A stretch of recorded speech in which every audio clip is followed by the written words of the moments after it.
আউযু বিল্লাহি মিনাশ শাইতানির রাজিম বিসমিল্লাহির রহমানির রহিম।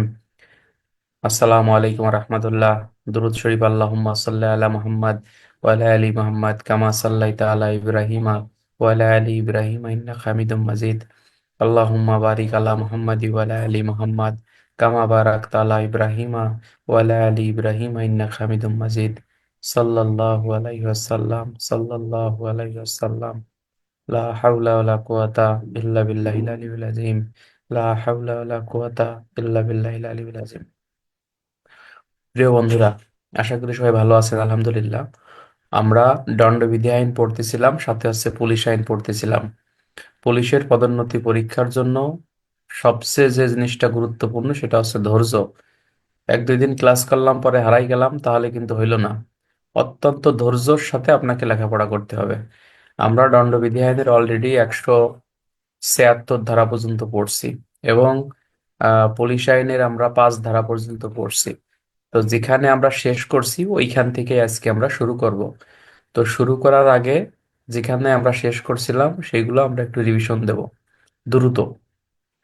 সুসি, দণ্ডবিধি আইনে মোট 511টা ধারা আছে। এক ধারায় বলতেছে দণ্ডবিধি আইন সমগ্র বাংলাদেশে পেনাল কোড নামেই পরিচিত হবে বা দণ্ডবিধি আইন নামেই পরিচিত হবে। দুই ধারায় বলতেছে বাংলাদেশের অভ্যন্তরে কোনো ব্যক্তি কোনো অপরাধ করলে দণ্ডবিধি আইনে তার বিচার হবে। তিন ধারায় বলতেছে যে আপনি কোনো অপরাধ বিদেশে করলে সেই অপরাধ যদি বিদেশে অপরাধ না হয়, বাংলাদেশে যদি সেটা অপরাধ হয়, তাহলে সেই অপরাধের বিচারও বাংলাদেশে করা যাবে। চার ধারায় বলতেছে এক্সট্রা টেরিটোরিয়াল অর্থাৎ আইনের অতিরাষ্ট্রিকের ব্যাখ্যা, যা মানব পাচারের 5 ধারা, সাইবার নিরাপত্তা আইনের 4 ধারায় আপনাকে ব্যাখ্যা দিয়েছে। এবং এই আইনের আপনার 6 ধারায় বলতেছে জেনারেল এক্সপ্লেনেশন। 14তে রাষ্ট্রের কর্মচারী, 17তে সরকার, 19-এ জজ, 20-এ বিচারালয়, 21-এ সরকারি কর্মচারী, 22-এ স্থাবর অস্থাবর সম্পত্তি, 23-এ অন্যায় লাভ অন্যায় ক্ষতি, 24-এ অসাধুভাবে, 25-এ প্রতারণামূলক ভাবে। 26 ধারায় 27 ধারায় হচ্ছে নিজের সম্পত্তি স্ত্রী বা ভৃত্যের অধীনে থাকলে তা নিজের অধীনে রয়েছে বলেই গণ্য হবে। এই আইনের আপনার 31-এ উইল, 30-এ মূল্যবান জামানত, 28 ধারায় হচ্ছে আপনার দলিল, 34-এ হচ্ছে আপনার কমন ইন্টেনশন অর্থাৎ সাধারণ অভিপ্রায়, 40-এ হচ্ছে অপরাধ, 52-তে সরল বিশ্বাস, 52-র কতে হচ্ছে আশ্রয়দান বা অপরাধমূলক আশ্রয়দান। এই আইনের আপনার 74 ধারায় বর্ধিত দণ্ড, 75 ধারায় বর্ধিত দণ্ড, 76 থেকে 106 পর্যন্ত জেনারেল এক্সপ্লেনেশন, জেনারেল এক্সেপশন সম্পর্কে আলোচনা করছে। যেখানে বলছে যে আপনার 76 ধারায় বলতেছে আইন বলে বাধ্য হয়ে কোনো কাজ করলে সেটাও কোনো অপরাধ হবে না। আহ সে 77 ধারায় বলতেছে বিচারকের কোনো কাজ অপরাধ না। 78 ধারায় বলতেছে বিচারকের নির্দেশে কেউ কোনো কাজ করলে সেটাও কোনো অপরাধ না। 79 ধারায় বলতেছে যে নিজেকে আইন সমর্থিত মনে করে কোনো কাজ করলে সেটাও কোনো অপরাধ না। 80 ধারায় বলতেছে যে আইনানুগ কাজ করতে যে দুর্ঘটনাবশত কোনো অপরাধ সংঘটিত হয়ে গেলে সেটাও কোনো অপরাধ না। 81 ধারায় বলতেছে বড় অপরাধের হাত থেকে বাঁচার জন্য ছোট অপরাধ করলে সেটাও কোনো অপরাধ না। 82 ধারায় বলতেছে 9 বছরের কম বয়স্ক কোনো শিশুর কাজ অপরাধ না। 83 ধারায় বলতেছে 9 বছরের বেশি, 12 বছরের কম বুদ্ধির পরিপক্কতা থাকলে অপরাধ, বুদ্ধির পরিপক্কতা না থাকলে অপরাধ না। 84-তে অপ্রকৃতস্থ ব্যক্তির কাজ অপরাধ না। 85-তে আপনার অনিচ্ছাকৃতভাবে মদ্যপান করে বা প্রমত্তগ্রস্ত হয়ে কোনো কাজ করলে সেটাও কোনো অপরাধ না। 86 ধারায় বলতেছে নিজে নিজে প্রমত্তগ্রস্ত হয়ে কোনো অপরাধ করলে অপরাধের দায় থেকে বাঁচতে পারবেন না। 87-তে 18 বছরের ঊর্ধ্বে মৃত্যু বা গুরুতর জখমের উদ্দেশ্য ব্যতীত কোনো কাজ করতে যে কোনো অপরাধ সংঘটিত হয়ে গেলে সেটাও কোনো অপরাধ না। 88 ধারায় আপনাকে বলতেছে যে অনুমতি নিয়ে উপকার করতে যে ক্ষতি হয়ে গেলে সেটাও কোনো অপরাধ না। 89 ধারায় আপনাকে বলতেছে যে আপনার অভিভাবকের অনুমতি নিয়ে উপকার করতে যে ক্ষতি হয়ে গেলে সেটাও কোনো অপরাধ না। 90 ধারায় বলতেছে 5টি ক্ষেত্রে সম্মতি সম্মতি হিসেবে গণ্য হবে না। 91 ধারায় বলতেছে যে ক্ষেত্রে সম্মতি কোনো স্বতন্ত্র অপরাধ সৃষ্টি করে সেক্ষেত্রে সম্মতির দোহাই দিয়ে আপনি বাঁচতে পারবেন না। 92 ধারায় আপনাকে বলতেছে যে অনুমতি ব্যতীত সরল বিশ্বাসে উপকার করতে যে ক্ষতি হয়ে গেলে সেটাও কোনো অপরাধ না। হ্যাঁ। এরপরে হচ্ছে আপনার 93 ধারায় বলতেছে সরল বিশ্বাসে কৃত কোনো যোগাযোগ অপরাধ না। 94 ধারায় বলতেছে খুন ও রাষ্ট্রের বিরুদ্ধে মৃত্যুদণ্ডে দণ্ডনীয় অপরাধ ব্যতীত অন্য কোনো ক্ষেত্রে কোনো কাজ করতে যে অপরাধ হয়ে গেলে সেটা অপরাধ হবে, অন্যথায় অপরাধ হবে না। 95 ধারায় সামান্য ক্ষতিকারক কার্য অপরাধ না। 96 ধারায় আপনাকে বলতেছে যে আত্মরক্ষার ব্যক্তিগত অধিকার। 98 ধারায় অপরকৃতস্থ ব্যক্তির কাজের বিরুদ্ধে এই অধিকার থাকবে। 99 ধারায় আত্মরক্ষার অধিকারের সীমা বা কোন কোন ক্ষেত্রে প্রয়োগ করা যাবে না।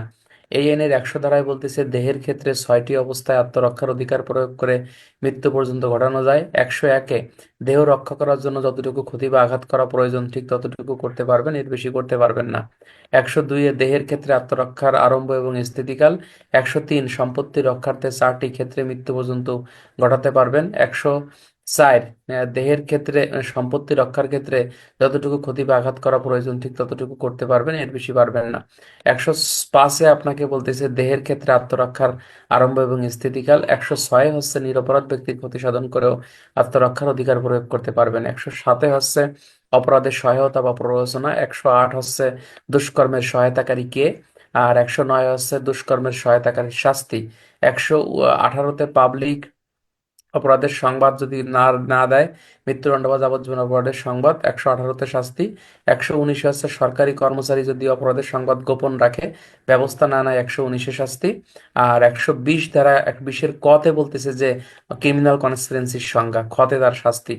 এই 141-এ বেআইনি সমাবেশ। 142-এ বেআইনি সমাবেশের সদস্য হওয়া। 143-এ বেআইনি সমাবেশের শাস্তি। 144 ধারা আপনাকে বলতেছে মারাত্মক সজ্জিত হয়ে বেআইনি সমাবেশে অংশগ্রহণ করার শাস্তি। 146-এ দাঙ্গার সংজ্ঞা। 47-এ দাঙ্গার শাস্তি। 148-এ মারাত্মক সজ্জিত হয়ে দাঙ্গায় অংশগ্রহণ করার শাস্তি। 152-তে দাঙ্গা দমনকালে সরকারি কর্মচারীকে বাধা প্রদান করা। 157-তে বেআইনি সমাবেশের ভাড়াটিয়াদের আশ্রয় দান করা। 158-তে আছে ভাড়াটিয়া হওয়া।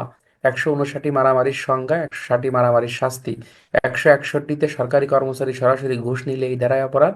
162-তে দূরের দালাল ঘুষ গ্রহণ করলে এই ধারার অপরাধ। 143-এর কাছের দালাল ঘুষ গ্রহণ করলে এই ধারার অপরাধ। 164 ধারায় বলতেছে 162 এবং 63 ধারার অপরাধে সরকারি কর্মচারী যখন সহায়তা করবে তার শাস্তি 164। 165-তে আপনাকে বলতেছে যে ব্যক্তি 65 ধারায় বলতেছে যে সরকারি কর্মচারী স্বল্প মূল্যে, বিনামূল্যে বা অল্প মূল্যে কোনো ব্যবসায়িক পাদদেশে বা হচ্ছে কোনো বাণিজ্যর ক্ষেত্রে বা কোনো বিচারিক কার্যক্রমে কোনো সুযোগ সুবিধা গ্রহণ করে, তখন এই ধারায় শাস্তি। আর 165-র কতে বলতেছে 161 এবং 165-র অপরাধে যে ব্যক্তি সহায়তা করবে তার শাস্তি। 165-র খতে বলতেছে বাধ্য হয়ে ঘুষ দিলে সেক্ষেত্রে এটা কোনো অপরাধ হবে না। 166 ধারায় বলতেছে সরকারি কর্মচারী আইনের নির্দেশ অমান্য করলে তার শাস্তি। 168-তে সরকারি কর্মচারী কোনো ভুল নথি প্রস্তুত করলে তার শাস্তি। তোমরা একটা জিনিস মনে রাখবা এখানে, যে ভুল নথি প্রস্তুত করা মানে যে ধারায় মামলা রুজু করার কথা ওই ধারায় মামলা রুজু না করলো বা অন্য ধারায় মামলা রুজু করলো, সেক্ষেত্রে এই ধারায় অপরাধ। অর্থাৎ 167, 218-তে অপরাধ। কিন্তু বিচারিক কার্যক্রমে, এই ভালো করে বোঝেন, বিচারিক কার্যক্রমে যদি ভুল রিপোর্ট প্রস্তুত করে, ভুল নথি না ভুল রিপোর্ট প্রস্তুত করে, সেই ক্ষেত্রে 219-এ শাস্তি। যেমন টাকা খাইয়ে একজনের নামে চার্জশিট দিয়ে দিল, টাকা খাইয়ে একজনের নামে ফাইনাল রিপোর্ট দিয়ে দিল, কথা কি বুঝতে পারতেছেন? সেই ক্ষেত্রে আপনাকে বলতেছে যে আপনার এই 219 ধারা মোতাবেক এই সরকারি কর্মচারী অপরাধ করছে বলে বেসিক্যালি গণ্য হবে। ক্লিয়ার? এই আইনের হচ্ছে আপনার 168-তে ব্যবসা করা যাবে না সরকারি কর্মচারী। 169-এ হচ্ছে নিলামে অংশগ্রহণ করা যাবে না। 170-এ সরকারি কর্মচারীর মিথ্যা পরিচয় দিলে শাস্তি। 171-এ আপনাকে বলতেছে সরকারি কর্মচারীর পোশাক বা পরিধান করলে তার শাস্তি। 172 ধারায় আপনাকে বলতেছে, হ্যালো, আসসালামু আলাইকুম স্যার। হ্যাঁ, স্যার ক্লাসে স্যার ঢুকতে পারতেছি না স্যার। কেন? লিঙ্ক তো আছে, ঢুকতে পারবে। হোয়াটসঅ্যাপ হাই লেখেন, লিঙ্ক দিচ্ছি, হোয়াটসঅ্যাপ হাই লেখেন। আচ্ছা ঠিক আছে। আচ্ছা, আচ্ছা। তাহলে 173 ধারা আপনাকে বলতেছে যে সরকারি কর্মচারীর কোনো সমন বা হচ্ছে আপনার ওই আরে কি বলে ওটা, এই যে হুলিয়ার কপি, লটকান কপি ছিঁড়ে ফেললে বা তুলে ফেললে এই ধারা মোতাবেক সে অপরাধ করছে বলে বেসিক্যালি আপনার গণ্য হবে। এই আইনের 174 ধারায় বলতেছে সরকারি কর্মচারীর জারিকৃত আদেশ, এই সমন যদি কেউ অমান্য করে তাহলে এই ধারা মোতাবেক সে অপরাধ করছে বলে বেসিক্যালি গণ্য হবে। 175-এ সরকারি কর্মচারীর কাছে যে ব্যক্তি দলিল দাখিল করতে বাধ্য সেই ব্যক্তি যদি দলিল দাখিল না করে তাহলে সেই ধারা মোতাবেক সে অপরাধ করছে বলে গণ্য হবে।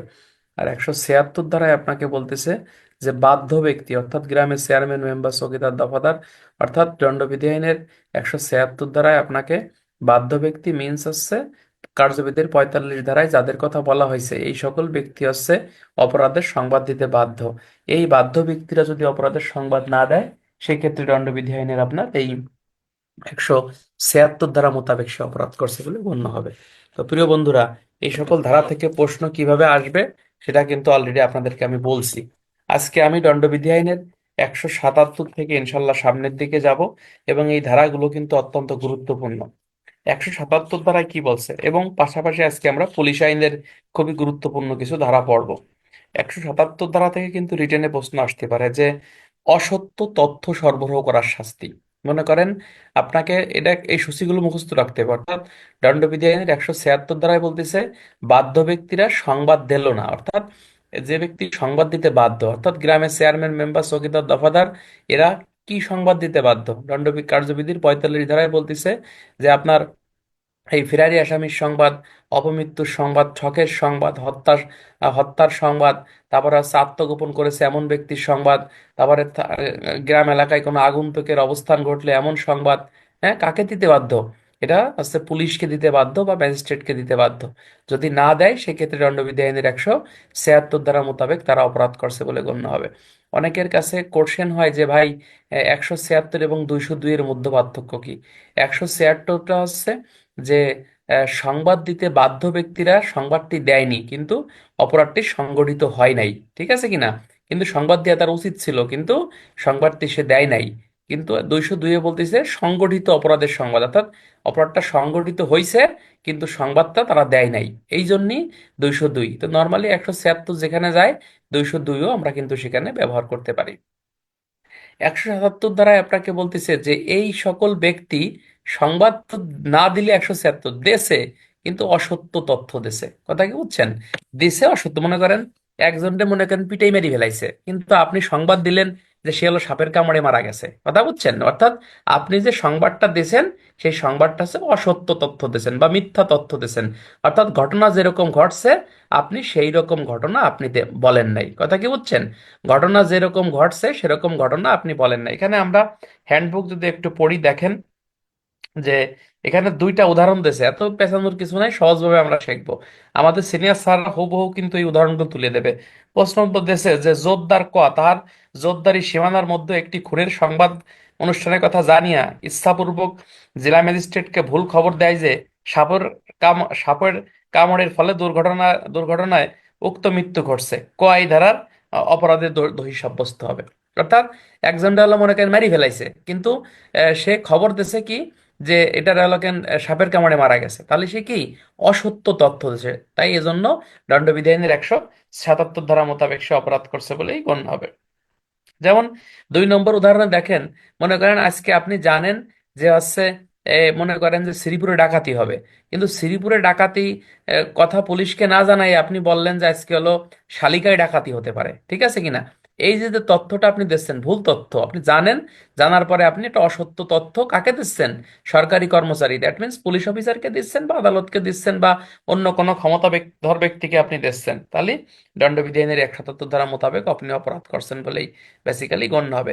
পূর্বের ধারায় আমরা যে পড়ছি যে কার্যবিধির 45 ধারা মোতাবেক যে সকল ব্যক্তি সংবাদ দিতে বাধ্য, তারা যদি এই সঠিক সংবাদ বা সঠিক তথ্যটা না দেয়, দণ্ডবিধির 176 অপরাধ। কিন্তু সংবাদ দিল, কিন্তু সে অসত্য তথ্য দিল, বলল ঘটনা ঘটছে একরকম, আমি তথ্য দিলাম হচ্ছে আর এক রকম, তাহলে এই কাম যে ব্যক্তি করবে সে দণ্ডবিধির 177 ধারা মোতাবেক সে অপরাধ করছে বলেই বেসিক্যালি গণ্য হবে। এখন কথা হচ্ছে নামক ব্যক্তি ক নামক পুলিশ অফিসারের নিকট অসত্য তথ্য দিল, কোন কোন বিষয়গুলো প্রমাণ সাপেক্ষে নামক ব্যক্তিকে শাস্তির আওতায় আনা যাবে, ঠিক আছে কিনা?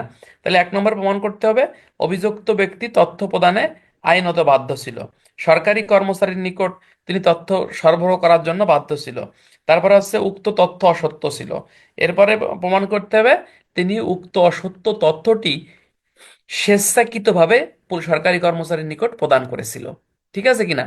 এই বিষয়গুলো প্রমাণ সাপেক্ষে দণ্ডবিধির 177 ধারা মোতাবেক এই ব্যক্তিকে কি করা যাবে? আপনার শাস্তির আওতায় আনা যাবে। এই হলো কথা। 177 ধারায় বলছে। 178-এর দরকার নাই, 179-তে চলে যাই।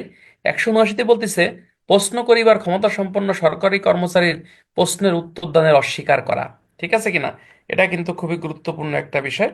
অর্থাৎ এখানে বলতেছে যে ব্যক্তি কোনো বিষয় সম্পর্কে কোনো সরকারি কর্মচারীর নিকট সত্য কথনের জন্য আইনত বাধ্য, বাধ্য হয়ে অনুরূপ সরকারি কর্মচারীর আইনানুগ ক্ষমতা সময়ের প্রয়োগের ব্যাপারে অনুরূপ সরকারি কর্মচারী কর্তৃক জিজ্ঞাসিত কোনো প্রশ্নের উত্তর দিতে অস্বীকার করে, সেক্ষেত্রে বিনাশ্রম কারাদণ্ড, যার মেয়াদ এত বছর হতে, তো শাস্তির কথা দরকার নেই। অর্থাৎ যে ক্ষেত্রে সরকারি কর্মচারীর নিকট প্রশ্নের উত্তর দিতে আপনি বাধ্য, সেই ক্ষেত্রে আপনি কিন্তু উত্তর দেবেন।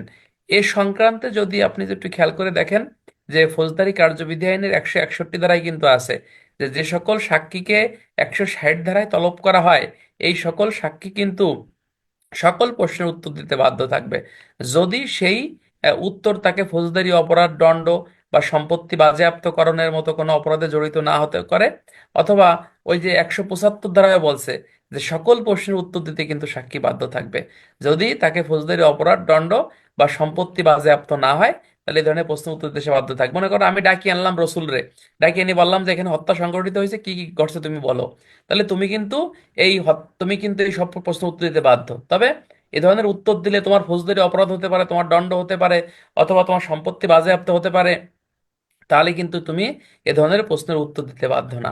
তবে আপনারা যদি একটু খেয়াল করে দেখেন, যারা নতুন তারা হয়তো বুঝতে অসুবিধা হবে, যারা পুরন তারা এমনিই বুঝছেন যে সাক্ষ্য আইনের 121 থেকে 132 ধারায় কোন কোন প্রশ্নের উত্তর দিতে বাধ্য না, এটা কিন্তু লেখা আছে ওখানে, তাই না? ওটা আমরা সাক্ষ্য আইন যখন পড়াবেন তখন আরো আপনাদের ভালো লাগবে পড়তে। সাক্ষ্য আইনের 121 থেকে 131 ধারায় একটা তালিকা আছে, ওখানে বলতিছে এই এই ক্ষেত্রে একজন ব্যক্তি সাক্ষ্য প্রদান বাধ্য না। ঠিক আছে কিনা?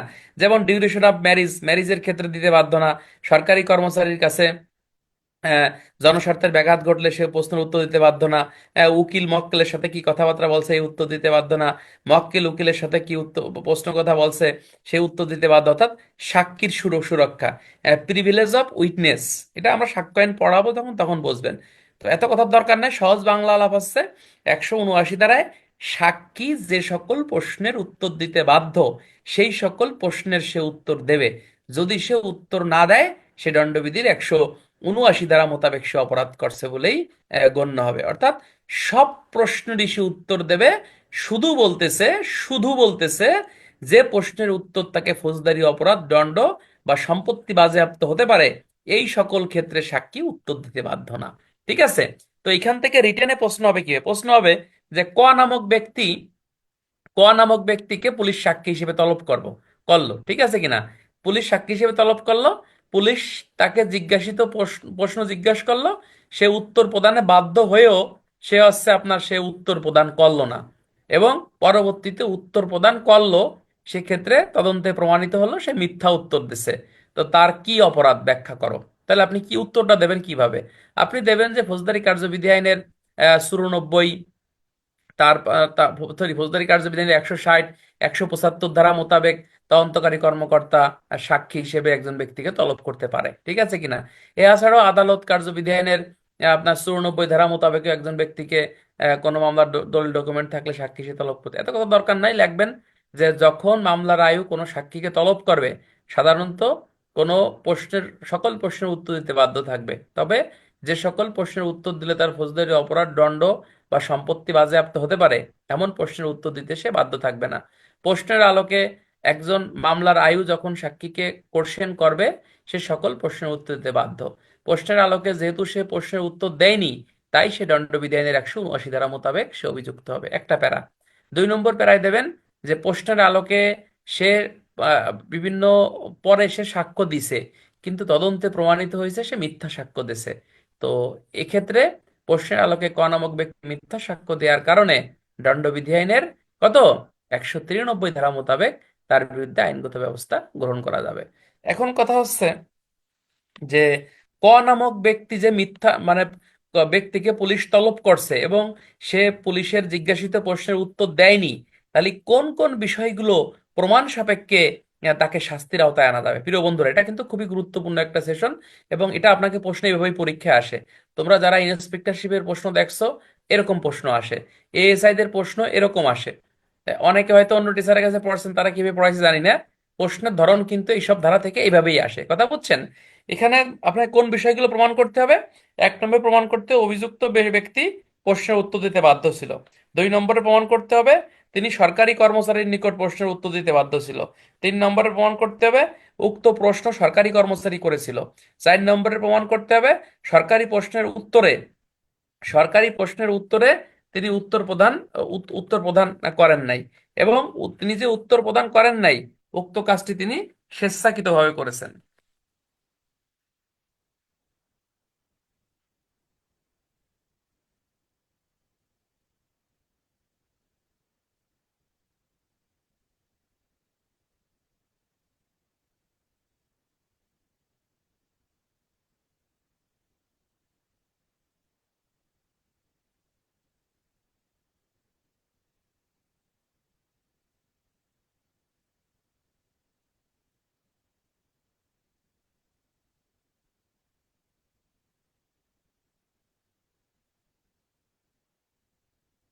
আমার কথা কি বুঝছেন আপনারা? আমার কথা কি বুঝছেন? এরকম প্রশ্ন এখান থেকে কিন্তু আসবে, এর বাইরে আর কোনো প্রশ্ন এখানে আসবে না।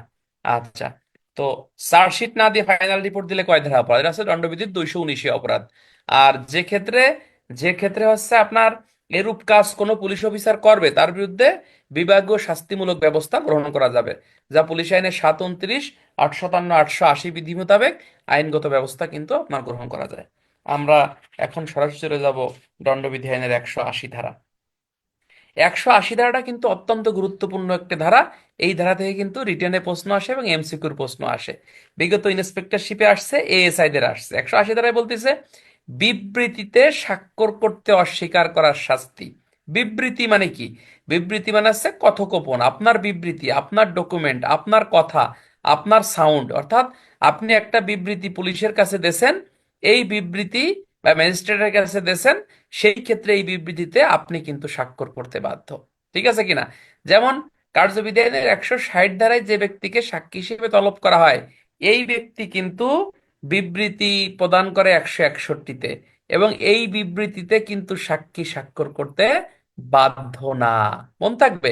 তো এই ক্ষেত্রে কিন্তু স্বাক্ষর করতে বাধ্য না, সেই ক্ষেত্রে কিন্তু আপনার এই 180 ধারা কিন্তু এখানে হবে না। বিবৃতিতে সাক্ষী স্বাক্ষর করতে বাধ্য কোন ক্ষেত্রে প্রিয় বন্ধুরা? বাধ্য হচ্ছে সিআরপিসির 154 ধারায়, যখন এফআইআর রুজু করা হয় বা এজাহার হয়, তাই না? ওই ক্ষেত্রে বাদী কিন্তু ওই অভিযোগে সে স্বাক্ষর করতে বাধ্য। আবার সিআরপিসির 164, 364-তে যে স্বীকারোক্তিমূলক জবানবন্দি রেকর্ড করা হয়, সেই ক্ষেত্রে কিন্তু ওই ওই ব্যক্তি স্বাক্ষর করতে বাধ্য। তো সেই ক্ষেত্রে সে যদি স্বাক্ষর না করে, তাহলে সে দণ্ডবিধি আইনের কি বলতিছে? বলতিছে যে আপনার এই 180 ধারা মোতাবেক সে অপরাধ করছে বলেই বেসিক্যালি গণ্য হবে। বন্ধুরা, আমি এখানে যে কথাটা আপনাদেরকে বলতে চাচ্ছি সেটা হচ্ছে যে আমরা কখন 180 ধারা ব্যবহার করব। একটা জিনিস ঠাড়া মুখস্থ রাখবেন বা মনে রাখবেন, সেটা কি? সেটা হচ্ছে দণ্ডবিধির 180 ধারা তখনই প্রযোজ্য হবে যখন একজন সাক্ষী তার নিজের বিবৃতিতে স্বাক্ষর করতে বাধ্য। ঠিক আছে কিনা? সেই ক্ষেত্রে কেবলমাত্র আপনার এই 180 দ্বারা হবে, অন্য ক্ষেত্রে কিন্তু আপনার 180 দ্বারা হবে না। তো প্রশ্ন এরকম হতে পারে যে ক নামক একজন ব্যক্তি জব্দ তালিকায় স্বাক্ষর করলো না, হ্যাঁ, বা সাক্ষী কয় ধারা অপরাধ? জব্দ তালিকায় স্বাক্ষর না করলে সে পুলিশের কাজে অসহযোগিতা করছে বলে গণ্য হবে, এই জন্য দণ্ডবিধি আইনের 187 ধারা মোতাবেক সে অপরাধ করছে বলে গণ্য হবে। ক নামক ব্যক্তি থানায় একটি এফআইআর দিল, হ্যাঁ, কিন্তু এফআইআর এসে স্বাক্ষর করতে অস্বীকার করলো, তার বিরুদ্ধে কি ব্যবস্থা নেবে? তার বিরুদ্ধে 180-তে ব্যবস্থা হবে। ক নামক একজন হত্যা মামলার আসামি, সে ম্যাজিস্ট্রেটের নিকট স্বীকারোক্তি দিল যে সে তার ভাইকে খুন করছে, কিন্তু এই বিবৃতিতে সে স্বাক্ষর করতে অস্বীকার করলো। তোমরা একটু দেখবা যে কার্যবিধানের 164 ধারায় কিন্তু স্পষ্ট লেখা আছে যে আসামি যে বিবৃতি দিবে এই বিবৃতি তাকে পড়ে শোনাতে হবে। কে পড়ে শোনাবে? ম্যাজিস্ট্রেট তাকে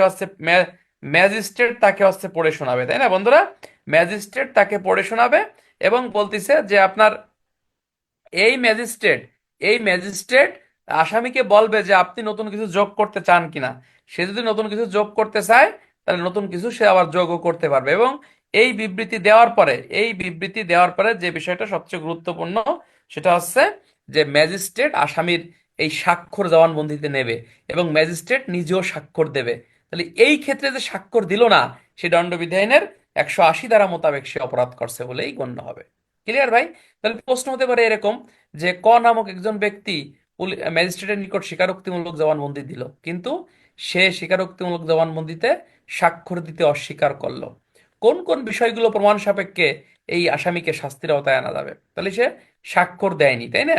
তাহলে স্বাক্ষর দেয়নি, সে অভিযুক্ত ব্যক্তি বিবৃতি দিয়েছিল, সরকারি কর্মচারীর নিকট উক্ত বিবৃতি দিয়েছিল, সরকারি কর্মচারী উক্ত বিবৃতিতে স্বাক্ষর করার নির্দেশ দিয়েছিল, অভিযুক্ত ব্যক্তি স্বাক্ষর দিতে অস্বীকার করেছিল, এবং উক্ত কাজটি সে স্বেচ্ছাকৃতভাবে করেছিল।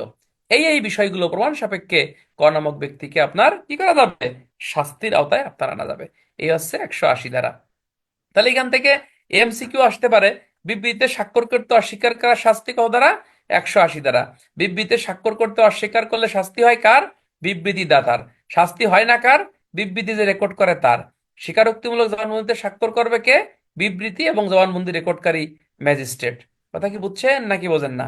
এরকম প্রশ্ন এখান থেকে আসবে, এবং রিটেনও হতে পারে, এমসিকিউ হতে পারে। ধারাটা অত্যন্ত গুরুত্বপূর্ণ। এখন যে ধারাটা আমি পড়াবো, এটা অত্যন্ত গুরুত্বপূর্ণ একটি ধারা। সেটা হচ্ছে দণ্ডবিধির 182 ধারা। এই ধারাতে কিন্তু ত্রিপল লাইনের প্রসিকিউশন কাটা যায়। আগে তো বুঝতাম না, থানায় চাকরি করে এখন বুঝি ত্রিপল লাইনের বেশিরভাগ ফোনই বানোয়াট, মানে হাস্যকর। যেমন আজকে ডিউটি অফিসার আমাদের এখানে একজন ফোন দিছে যে তাড়াতাড়ি আসেন, আমার কোপাই মারিয়ে লাগছে, ঘর বাড়ি কোপাই থচ্ছে না, আসলে কিছুই না।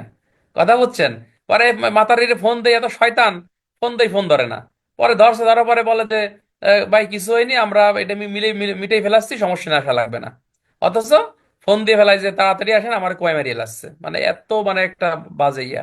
তাহলে 182 দ্বারা তাদের বিরুদ্ধে কিন্তু ব্যবস্থা নেওয়া যায়। এখানে বলতেছে যে আপনি কোনো সরকারি কর্মচারীর কাছে, ভালো করে বুঝেন, আপনি কোনো সরকারি কর্মচারীর কাছে আপনি এমন একটা তথ্য দিয়েছেন যে তথ্যটা আপনি জানেন যে মিথ্যা, বা এমন একটা তথ্য দিয়েছেন যে তথ্যটা আপনি জানেন যেটা জেনে শুনে সত্য না, এবং মূলত ওই ব্যক্তিকে হয়রানির উদ্দেশ্যে এমন একটা তথ্য দিয়েছেন যে সরকারি কর্মচারী ওইখানে যাবে এবং ওই ব্যক্তিকে হয়রানি করবে, এবং আপনি একটা বাজে সংবাদ দিচ্ছেন এবং এই সংবাদের কোনো সত্যতা আসলে নাই।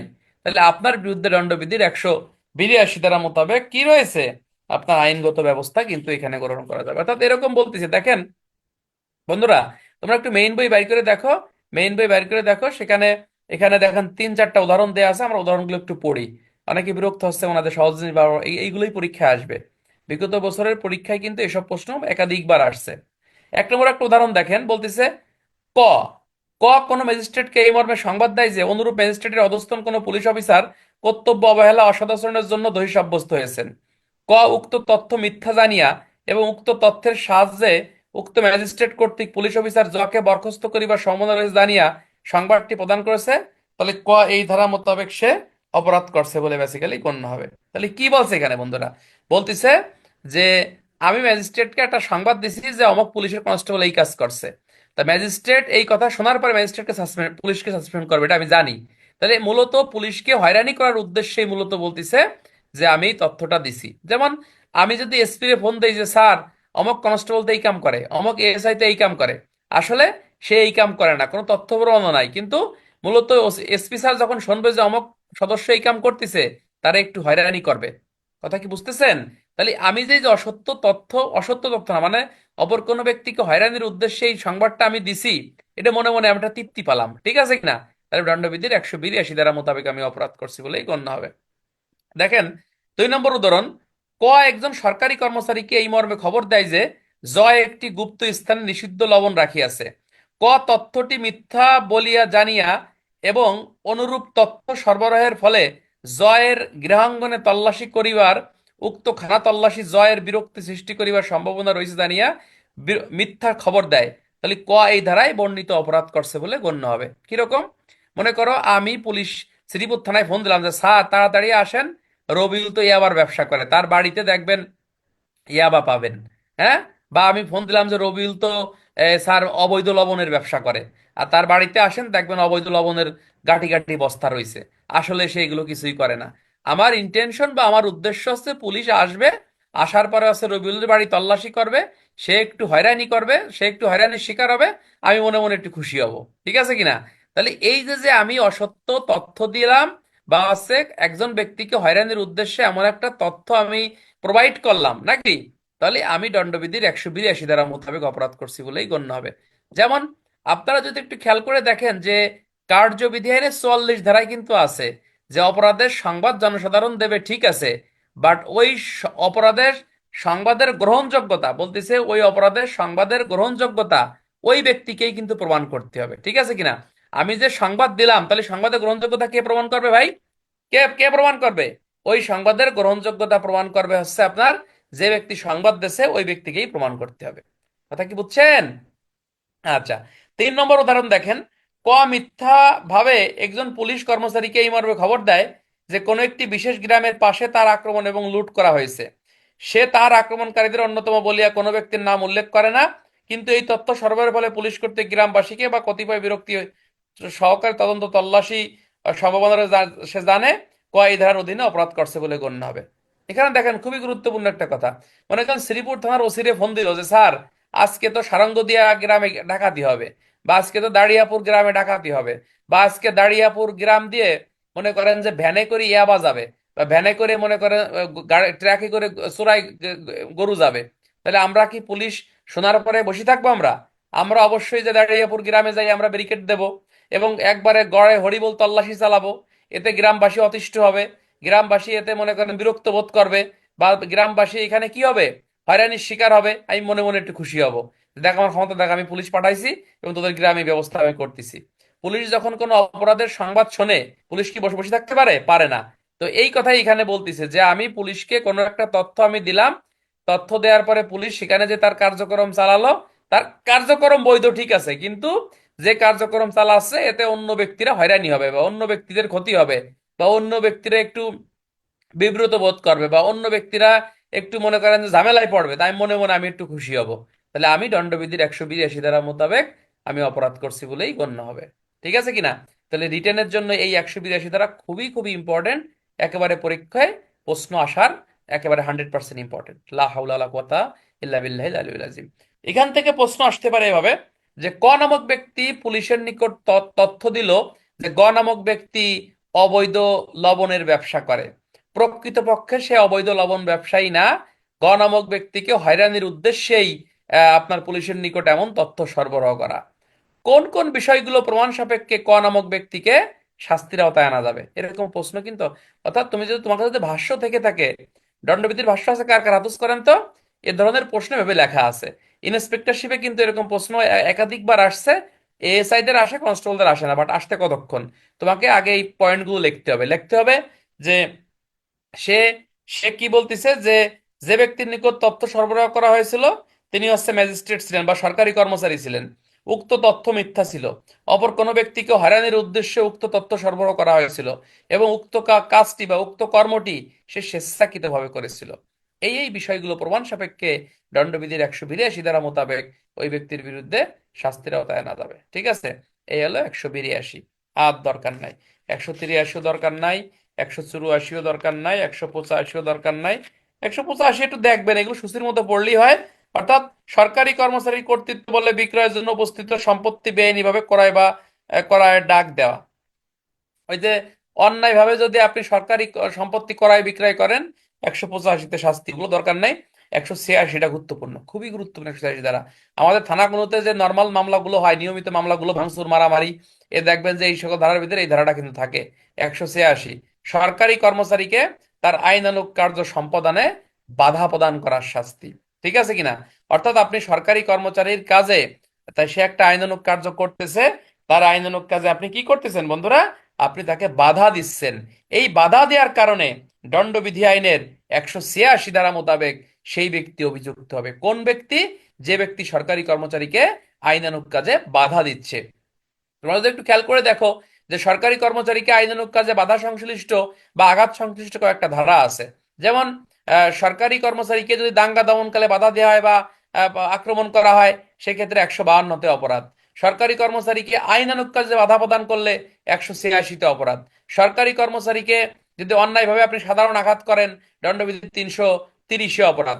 সরকারি কর্মচারীকে যদি আপনি তার আইনানুগ কাজে গুরুতর আঘাত করেন, সেই ক্ষেত্রে 332-এ আপনি অপরাধ, 31-এ আপনি অপরাধ করছেন বলে গণ্য হবে।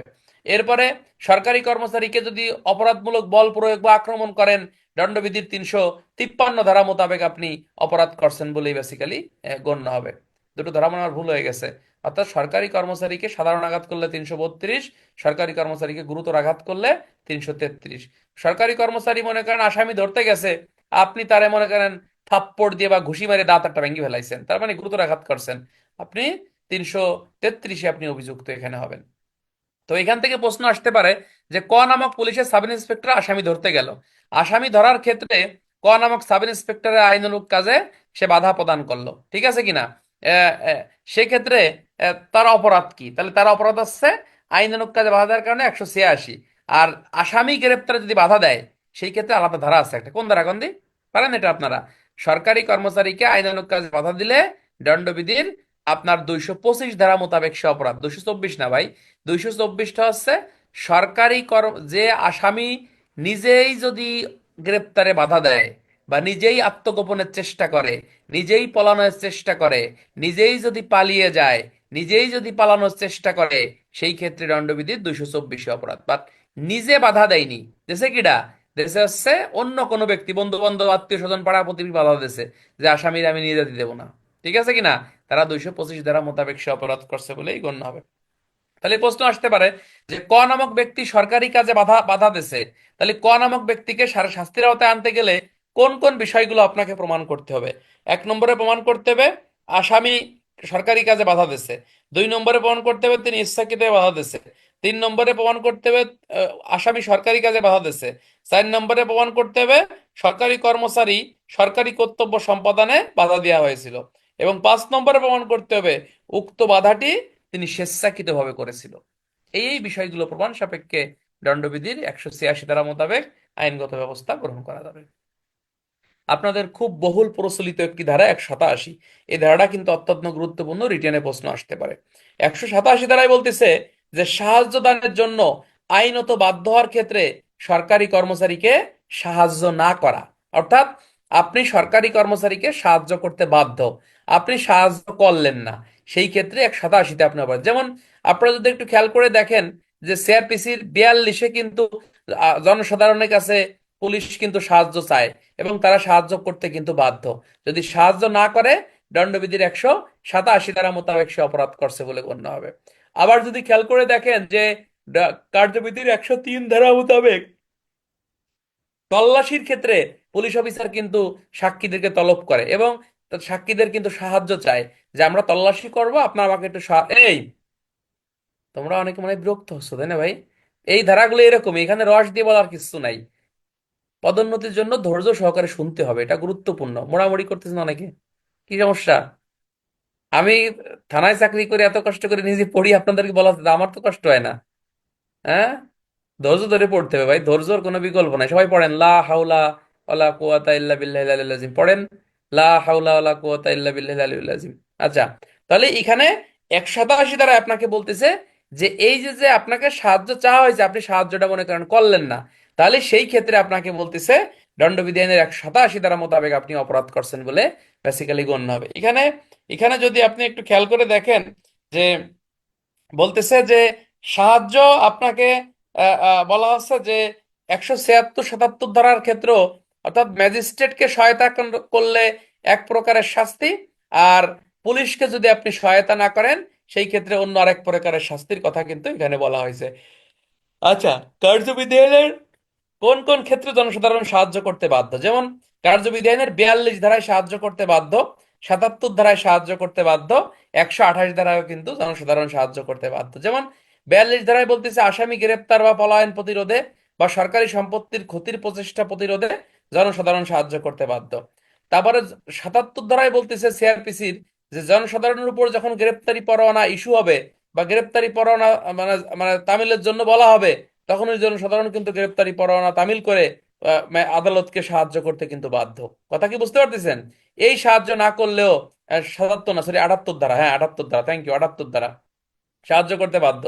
আর 128 ধারায় আপনাকে বলতেছে যে এই যে যে আপনার বেআইনি সমাবেশ ছত্রভঙ্গের জন্য বেসামরিক শক্তি তলব করা হবে, অর্থাৎ পাবলিক, এই পাবলিকও কিন্তু আপনার সাহায্য করতে কিন্তু আপনার বাধ্য।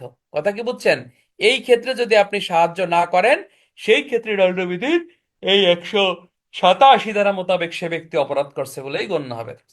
প্রশ্ন আসে এরকম যে ক নামক একজন সাব ইন্সপেক্টর সঙ্গীয় কনস্টেবল অমক অমককে নিয়ে চুরি মামলার আসামিকে গ্রেপ্তার করতে গেল। পুলিশের অবস্থান টের পেয়ে পুলিশের অবস্থান টের পেয়ে আসামি আত্মগোপনে চলে গেল, পলায়ন করলো। এক্ষেত্রে গ নামক ব্যক্তির সাহায্য চাইলেও উক্ত আসামিকে গ্রেপ্তার করার ক্ষেত্রে পুলিশের কার্যক্রমের বৈধতা ব্যাখ্যা করো, এবং উক্ত ব্যক্তির যদি সাহায্য না করে তার অপরাধ কি ব্যাখ্যা করো। তাহলে পুলিশের কার্যক্রমের ব্যাখ্যাটা হচ্ছে কার্যবিধি 46 ধারা মোতাবেক প্রত্যেক অপরাধীকে পুলিশ গ্রেপ্তার করবে, এবং যদি গ্রেপ্তারযোগ্য ব্যক্তিকে পুলিশ গ্রেপ্তার না করে দণ্ডবিধির 221 ধারা মোতাবেক সে অপরাধ করছে বলে গণ্য হবে। এছাড়াও আপনাকে আরো লিখতে হবে যে সিআরপিসির 42 ধারা মোতাবেক আসামি গ্রেপ্তার করার ক্ষেত্রে পুলিশ সাহায্য চাইতে কিন্তু পারে, এবং যার কাছে সাহায্য চাওয়া হবে সে সাহায্য করতে বাধ্য। আমরা যদি আমরা যদি আমরা আমরা যদি অপর দিকে খেয়াল করি প্রশ্নের আলোকে, যে আসামিকে গ্রেপ্তার করার ক্ষেত্রে আপনার ওই ওই ব্যক্তি সাহায্য, ক নামক ব্যক্তি সাহায্য মনে করেন করলো না, সেক্ষেত্রে দণ্ডবিধি আইনের 87 ধারা মোতাবেক তার বিরুদ্ধে আইনানুগ ব্যবস্থা গ্রহণ করা যাবে। ঠিক আছে ভাই, বুঝছেন? এরকম প্রশ্ন এখান থেকে আসবে, এর বিষয়ে আর কিছু না। এখন যেটা আমরা পড়বো, মনে করবেন পরীক্ষায় প্রশ্ন একেবারে আসি বসিয়ে দিয়ে যাই খালি লিখবেন। এটা আমাদের আসবে, হয়তো কনস্টেবলদের নাও আসতে পারে, বাট এএসআই দিকে সাব ইন্সপেক্টর যারা দেবে, এই অনেকেই যে হাসতেছেন যে ভাই এইভাবে বলতেছে কেমনে যে আসবে যাই খালি লিখবেন, যদি না আসে তখন যাই বললেন যে আসে কিনা। গত বছরে এরকম বলছে ইনশাল্লাহ আসবে, এবছরে বলতেছি দেখবেন আসবে, কিন্তু যারা মানবেন তারাই ভালো করবে, আর যারা মানবেন না তাদের সমস্যা। ঠিক আছে? 188 ধারা খুবই গুরুত্বপূর্ণ, এই ধারা থেকে রিটেনে প্রশ্ন আসার সম্ভাবনা মনে করেন 100%। 188 ধারাটা বেসিক্যালি আপনাকে বলতেছে যে সরকারি কর্মচারী কর্তৃক যথাযথ জারিকৃত আদেশ অমান্য করা। অর্থাৎ সরকারি কর্মচারী একটা নোটিশ জারি করছে আদালতের নির্দেশ মোতাবেক, এই জারিকৃত আদেশ আপনি কি করছেন, আপনি অমান্য করছেন। সেই ক্ষেত্রে আপনাকে বলতেছেন এই যে গরিবের আবেদ কাকু নাকি, আমি আবেদ কাকু হতে চাই না, আমি আর নিজেরও পরীক্ষা আমিও দোয়া চাই আপনাদের কাছে। আচ্ছা, 188 ধারাটা খুবই গুরুত্বপূর্ণ, অর্থাৎ এখানে বলতেছে যে সরকারি কর্মচারীর জারিকৃত আদেশ আপনি যদি অমান্য করেন, অর্থাৎ সরকারি কর্মচারী আপনাকে একটা আদেশ দিছে এবং একটা আদেশ জারি করছে। যেমন আমরা এই যে থানায় চাকরি করি এখন বুঝি আমি, যেমন 144 145 এর কাগজ আমাদের থানায় আসে, তখন এই কাগজটা নিয়ে আমরা দুই চারজন, একজন কনস্টেবল নিয়ে গ্রাম পুলিশে নিয়ে আমরা বাদী বিবাদীর কাছে নোটিশটা পৌঁছে দিই। তখন ওখানে কিন্তু বলা থাকে যে এই আদেশ আপনার অনধিক 2 মাস পর্যন্ত বলবৎ থাকবে, এর মাঝে এটা নিষ্পত্তি করতে হবে। হ্যাঁ, 144 45 ধারা আদেশ অমান্য করলে 188 ধারা তার বিরুদ্ধে আইনগত ব্যবস্থা গ্রহণ করা যাবে। অর্থাৎ এই যে যে আদেশটা দেয়া হলো, এই আদেশ যদি কোনো ব্যক্তি অমান্য করে, অর্থাৎ 144-এর আদেশ অমান্য করলে আপনি 188 ধারায় তার বিরুদ্ধে আইনগত ব্যবস্থা গ্রহণ করা যাবে, অর্থাৎ তার বিরুদ্ধে প্রসিকিউশন কাটা যাবে। তাহলে প্রশ্ন হতে পারে যে ক নামক ব্যক্তি একটি আদালতের আদেশ জারি করছে খ নামক ব্যক্তির বিরুদ্ধে, বা খ গ গ নামক ব্যক্তির বিরুদ্ধে, উক্ত ব্যক্তি উক্ত আদেশ জানার পরেও ইচ্ছাকৃতভাবে উক্ত আদেশ অমান্য করছে, তাহলে কোন কোন বিষয়গুলো প্রমাণ সাপেক্ষে উক্ত ব্যক্তিদের বিরুদ্ধে আইনগত ব্যবস্থা গ্রহণ করা যাবে। 1 নম্বরে প্রমাণ করতে হবে এই এই আদেশটি সরকারি কর্মচারী জারি করেছিল, উক্ত আদেশটি একটি সরকারি আদেশ ছিল, উক্ত আদেশটি আদালত কর্তৃক ইস্যু করা হয়েছিল, উক্ত আদেশটি সরকারি কর্মচারী দায়িত্বপ্রাপ্ত হয়ে জারি করেছিল, উক্ত ব্যক্তিটি ইচ্ছাকৃতভাবে উক্ত আদেশটি অমান্য করেছিল, উক্ত আদেশটি সে স্বেচ্ছাকৃতভাবে অমান্য করেছিল। এই এই বিষয়গুলো প্রমাণ সাপেক্ষে দণ্ডবিধির এই 188 ধারা মোতাবেক কি করা যাবে, আপনার আইনগত ব্যবস্থা গ্রহণ করা যাবে। ক্লিয়ার? না, হুলিয়ার আদেশ অমান্য না ভাই, এটা ভুল বোঝা। হুলিয়ার আদেশটা অমান্য না।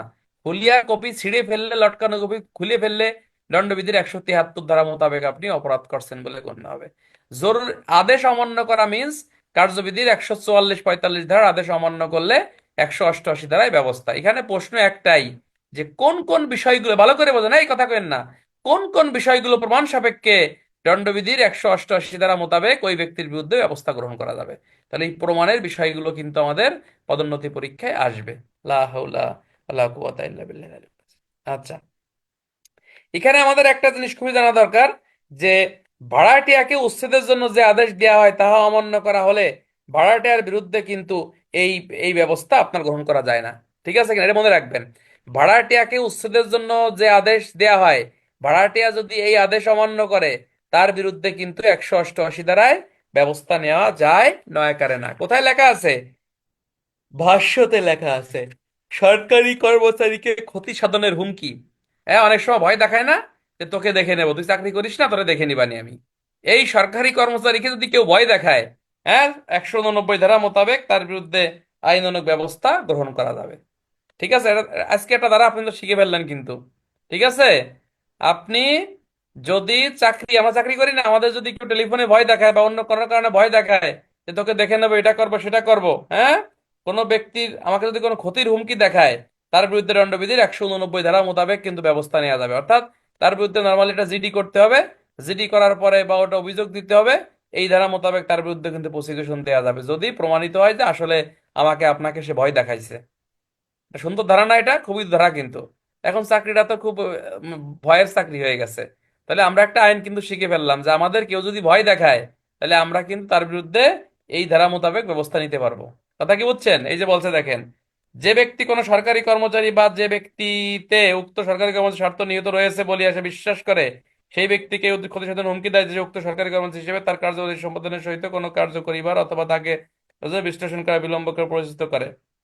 অনেক সময় হয় না যে ভাই, আপনি যদি আমার এই কাজ না করেন আপনার খবর আছে, আপনি এই কাজ করবেন না, বা আগামীকাল এই ঘটনাস্থলে আপনি যাবেন না, ঠিক আছে কিনা, আপনি এটা দেখবেন, ঠিক আছে কিনা, সেই ক্ষেত্রে আপনাকে বলতেছে দণ্ডবিধির 189 ধারা মোতাবেক তার বিরুদ্ধে আইনগত ব্যবস্থা গ্রহণ করা যাবে। কথা কেন না ভাই? শেষ। এই ধারাগুলো শোনেন, এত কথা কওয়ার লাভ নাই। দুটো ধারা একটু ভালো করে জানবেন, এখানে 182, 188, এই দুটো ধারা একেবারে গোল চিহ্নতে দাঁড়ায় রাখেন।